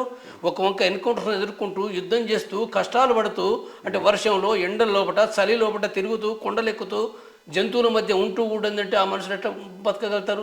బతకలేరు కదా. స్వార్థపరుడు తప్పనిసరిగా వెళ్ళిపోతాడు వాడు. కాబట్టి అలాంటిది కూడా ఏంటంటే లేదు. ఇప్పుడు వాదిస్తున్నది ప్రభుత్వాలు, కేంద్రం కావచ్చు రాష్ట్రం కావచ్చు. ముగించే ముందు క్లుప్తంగా మనం మాట్లాడుకుంటే, అప్పుడు భూస్వామ్య వ్యవస్థ ఉండే, పెత్తందాల వ్యవస్థ ఉండే, బడుగు బలహీన వర్గాలు మనలాంటి ప్రజలు బతికించే వ్యవస్థ లేదు కాబట్టి మీలాంటి వాళ్ళు 35, 40 ఏళ్ళు 50 ఏళ్ళ క్రితం వెళ్ళినారు, నక్సలిజం ఆకర్షితులైనారు, అప్పుడు పోరాటం చేసినారు. ఇప్పుడు ఏం అవసరం లేదు కదా, అందరికి సమానమైన హక్కులు ఉన్నాయి, ప్రశ్నించేది అలవాటు ఉంది కాబట్టి ఇంకా నక్సలిజం ఎందుకు అన్నలేందుకు అనే ఒక భావన ఉంది.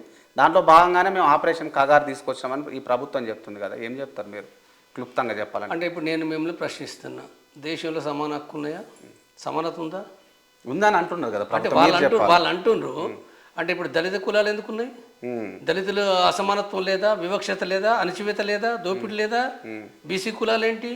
లేకపోతే మహిళల పైన అంటే దేశంలో సగభాగం ఉన్న మహిళలకు సంబంధించి పైన వాళ్ళపైన అణచివేత లేదా, దోపిడీ లేదా, వివక్షత లేదా? అంటే దేశం లోపల కార్మికులు 60 కోట్ల మంది ప్రజలు ఉన్నారు, 60 కోట్లు. ఈ 60 కోట్ల నక్సలిజం నుండి ప్రశ్నిస్తే బెటర్ అంటారు అంటున్నాను నేను. అదే చెప్తాను. అంటే 60 కోట్ల మంది ప్రజలు ఉన్నారు, 60 కోట్ల లోపల అంటే 40 కోట్లకు పైగా అసంఘటిత రంగం లోపల నెల జీతం 10,000 రావు, 15,000 రావు. వాళ్ళ కుటుంబాన్ని జీవించడమే చాలా కష్టం. అది వాళ్ళు శ్రమ చేస్తారు, ఆ ఫలితం పొందటం లేదు. రైతులు వాళ్ళు కష్టపడిన ఫలితం వాళ్ళకి రావటం లేదు. వాళ్ళు మార్కెట్ దోపిడీకి గురవుతుండ్రు. రైతులే కాదు, చిన్న ఉద్యోగస్తులు దోపిడీకి గురవుతుండ్రు. చిన్న దుకాణాలు ఏవైతున్నాయో, లక్షలాది దుకాణాలు ఏవైతున్నాయి మూత వేసుకుంటుండ్రు. కాబట్టి ఈ దేశంలో శ్రామిక వర్గం అనేది ఉందో దోపిడీకి గురవుతుంది. వీళ్ళని ఎవరు దోపిడీ చేస్తున్నట్టు పెట్టుబడిదారి వర్గాలు దోపిడీ చేస్తున్నారు. దానికి కాబట్టి పట్టడం ఒకటే మార్గమా, జనజీవన స్రవంతి నుండి పోరాటం చేయొచ్చు అనేది నేను అదే చెప్తున్నా. కాబట్టి అంటే నేను సమానత్వం అనేది లేదు. అయితే ఇప్పుడు మీరు అన్నారు, నేనేమంటున్నంటే భూస్వామ్య వ్యవస్థ ఒక్కనాడు ఉన్నది లేదు. ఒకనాడు 70లో 80లో లేకపోతే 47 కంటే ముందున్న భూస్వామ్య వ్యవస్థ లేదు. ఇవాళ భూస్వామ్య వ్యవస్థ లేదు. ఆనాడున్న అంటే పెత్తనం వేరు పద్ధతులు ఉన్నది, అది వేరే విషయం. కానీ భూస్వామ్య పెత్తనం అనేది ఇవాళ లేదు. లేని పరిస్థితి లోపట ఇవాళ అంటే సమానత్వం కావాలి తప్పనిసరిగా. సోషలిజం కావాలి, కమ్యూనిజం కావాలి. సోషలిజం అవసరమే, కమ్యూనిజం అవసరమే. కానీ సోషలిజం కోసము, కమ్యూనిజం కోసము ఇవాళ ఆయుధాలు పట్టే పరిస్థితి ఏదైతుందో ఇలా ఈ సమాజంలో లేదు. ఏముంది ఇవాళ? పోయినరా మరి? పోతున్నారా?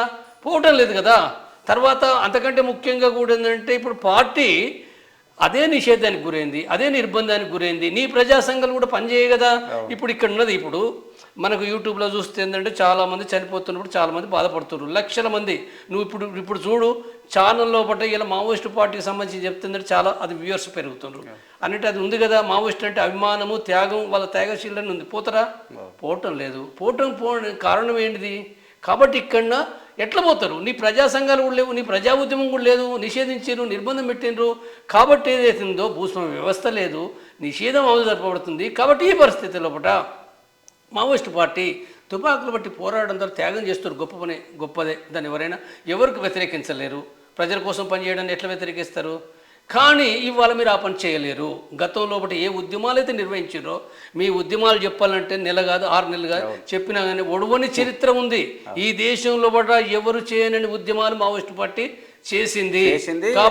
కాబట్టి ఇవాళ చేయగలిగే పరిస్థితి కూడా లేదు. కాబట్టి ఓన్లీ యుద్ధం అని అంటే పోలీసుల చేత చంపబడడం, పోలీసులను చంపడం లేదా ఇన్ఫార్మర్లను చంపడం, ఇది దీని ద్వారా విప్లవం రాదు. ఇది ఒక పోరాట రూపమే తప్ప ఇది జరగాలనంటే ప్రజల్ని సంఘటితం చేయాలి, ప్రజల్ని చైతన్యవంతం చేయాలనంటే ఇవాళ ఏం చేయాలి? ఇవాళ చట్టబద్ధంగా సోషలిజం ఏం రాదు, నేనేం చెప్పడం లేదు. కానీ చట్టబద్ధంగా ఈ సంఘాలు పెట్టాలి, చైతన్యవంతం చేయాలి. చేయడం ద్వారానే అనేక మంది అందుకోసం నేనేమంటున్నాను, రహస్య పద్ధతులు ఏం లేదు, బాజాప్తంగానే చేయాలి. బాజాప్తంగానే వందల వేలాది మందిని ఆర్గనైజ్ చేయాలి. కాబట్టి ఈ పరిస్థితిలో నేనేం చెప్తున్నాను, నేనేం చెప్తున్నానంటే ఆ పార్టీ ఇప్పుడు ఏదైతుందో మావోయిస్టు పార్టీ ఏదైతుందో సాయుధ పోరాట విరమణ ప్రకటించాలి.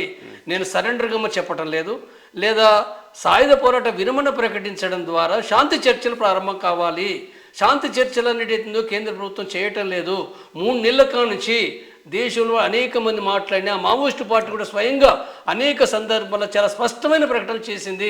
కానీ కేంద్ర ప్రభుత్వము శాంతి చర్చలు ప్రారంభించకుండా నిర్మూలించడం అనేదో ఇది ఒక అప్రజాస్వామ్యమైంది, నియంతృత్వమైంది, రాజ్యాంగ వ్యతిరేకమైంది, మానవత్వానికి వ్యతిరేకమైంది. కాబట్టి తప్పనిసరిగా కేంద్ర ప్రభుత్వం కాల్పుల విరమణ ప్రకటించాలి. మావోయిస్టు పార్టీ కూడా మరింత స్పష్టంగా ఉండడానికి నేను చెప్పే విషయం ఏంటంటే మీరు సాయుధ పోరాట విరమణ ప్రకటించండి. ప్రకటించడం ద్వారా ప్రభుత్వం తప్పనిసరిగా అనివార్యంగా శాంతి చర్చలు ప్రారంభించవలసిన అవసరం ఉంటుంది. అది చేయకపోతే ఆ ప్రభుత్వం వ్యతిరేకతకు గురవుతుంది. కాబట్టి ఏదైతుందో నేను వాళ్ళకి విజ్ఞప్తి చేస్తున్నా, నేను విజ్ఞప్తి చేసి ఏదైతుందో దాన్ని వాళ్ళు ఆలోచించమని నేను కోరుతున్నాను. ఇక చివరి ప్రశ్న సార్, మీ కుటుంబాన్ని కూడా వద్దాం తెలియాలి కాబట్టి, ఎంతమంది పిల్లలు ఎట్లా ఉన్నారు ఏం చేస్తున్నారని చెప్తే ముగిద్దాం సార్. ఇప్పుడు నేను నా కుటుంబం అంటే మేము ఇద్దరం అన్నదమ్ములు, ఒక అక్క. మా అన్న చనిపోయింది ఎప్పుడో, నాకు పాటలు ఉన్నప్పుడు కూడా తెలియదు. తర్వాత మా అక్క కూడా ఎప్పుడో చనిపోయింది. తర్వాత మా ఫాదర్ చనిపోయింది ఎప్పుడో. ఈ ముగ్గురు కూడా ఏంటంటే నాకు తెలియదు, నేను పాటలు ఒకటి ఉన్నప్పుడే చనిపోయారు. తర్వాత నేను వచ్చిన తర్వాత నేను వచ్చే వరకు ఏంటంటే ఆశ్రమం ఉంది, వృద్ధాశ్రమం లోపల ఉంది. ఆ వృద్ధాశ్రమం లోపల కూడా ఏంటంటే అంటే కొంతమంది అంటే ఒక సందర్భంలో పోలీసులే సాధింది కూడా వాస్తవమే, పోలీసు అధికారులు సాధింది ఉంది. తర్వాత ఇతరులు కూడా కొంత సహాయపడ్డరు. నేను వచ్చే వరకు ఆశ్రమం ఉంది. వచ్చిన తర్వాత ఒక ఏడాది 2 ఏళ్ళ తర్వాత నేను సెటిల్ కావాలి కాబట్టి నేను తీసుకురాలేదు. ఆ తర్వాత తీసుకొచ్చిన హైదరాబాద్ లోపట్నే నా ఇంట్లో నేను కిరాయికి ఉన్నప్పుడు ఏంటంటే అక్కడే చనిపోయింది, ఇక్కడనే దహనం చేయడం జరిగింది. తర్వాత నేను అంటే ఏదైతుందో మేము భార్యాభర్తలం అంటే నాతోటి ఉన్న సహచరి అనిత అంటే ఆమె కూడా అంటే 2005 తర్వాత 4 లోపల పాటలకు వచ్చి ఆమె కూడా నాతో పాటుగా అంటే 2017 లోపల మేము ఇద్దరం కలిసే బయటికి రావడం జరిగింది. ఆమె కూడా ఏంటంటే ఒక కంప్యూటర్ ప్రెస్ లోపల వర్క్ చేసి పార్టీ లోపల, ఆ తర్వాత ఒక ఆర్గనైజర్గా జిల్లా కమిటీ మెంబర్గా పనిచేసి చివరికి ఒరిస్సాలో కూడా పనిచేసిందంటే ఆ తర్వాత ఆమె కూడా నాతో పాటు కలిసి వేస్తారండి అయినా మేము. కాబట్టి మాకు పిల్లలు ఏం లేరు. పిల్లలు వద్దని చెప్పి నేను ఏనాడో అంటే పిల్లలు అనేది ఏందో అంటే పార్టీ లోపల నీకు ఇంతకుముందు నేను చెప్పేదాంట్లో పార్టీ లోపల పిల్లలు వద్దు కాబట్టి సాధారణంగా ఆపరేషన్ చేసుకోండి, కుటుంబ నియంత్రణ చేసుకోండి అని చెప్తుంది. చాలామంది చేసుకుంటారు. అట్లా ఆ రకంగా మొదటగా నేను చేసుకున్నా కాబట్టి అంటే మహిళల కంటే పురుషులే చేసుకోవాలని ప్రోత్సహిస్తుంది. మహిళలకు కొన్ని ఇబ్బందులు ఉంటాయి, పురుషులు చేసుకోవడం ద్వారా ఏ ఇబ్బందులు ఉండవు.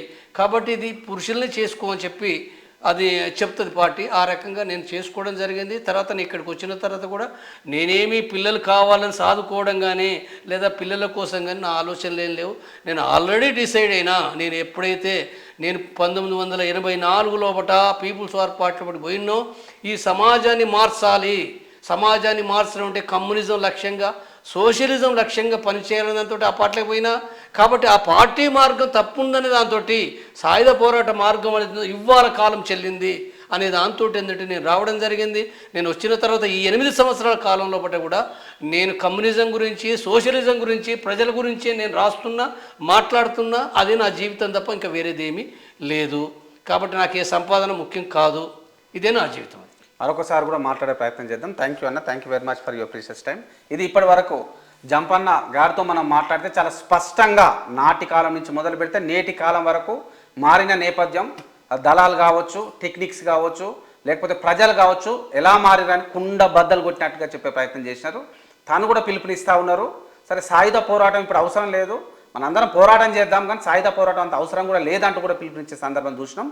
మరి ఇంకొక రకంగా చెప్తా ఉన్నారు, అసమానతలు ఏం తొలగిపోలేదు, దాని కోసం మనం పోరాటం చేయాల్సిందే. నేను నిఖార్సుగా పోరాటం చేస్తా, పిల్లలను కూడా కనలేదు, ఏదైతే భావజాలంతో నేను ఉన్నానో అదే భావజాలంతో చివరి శ్వాస వరకు ఉంటా అని చెప్పినారు. నిజంగా కూడా కదిలించిన ఇంటర్వ్యూ కూడా పూర్తిగా చూడండి. తప్పనిసరిగా అంత పూర్తి సమాచారం నన్ను గతంలో ఏదైతే అడిగినారో ఆ సమాచారం మొత్తం మీకు వచ్చే పరిస్థితి కూడా ఉంటుంది. మరి విలువైన మాటలు మీ చెవున వేసే ప్రయత్నం చేస్తూనే ఉంటుంది ఆర్జీ మీడియాని సూచిస్తూ. ధన్యవాదాలు. మీ రాఘవేంద్ర ఐతగోని.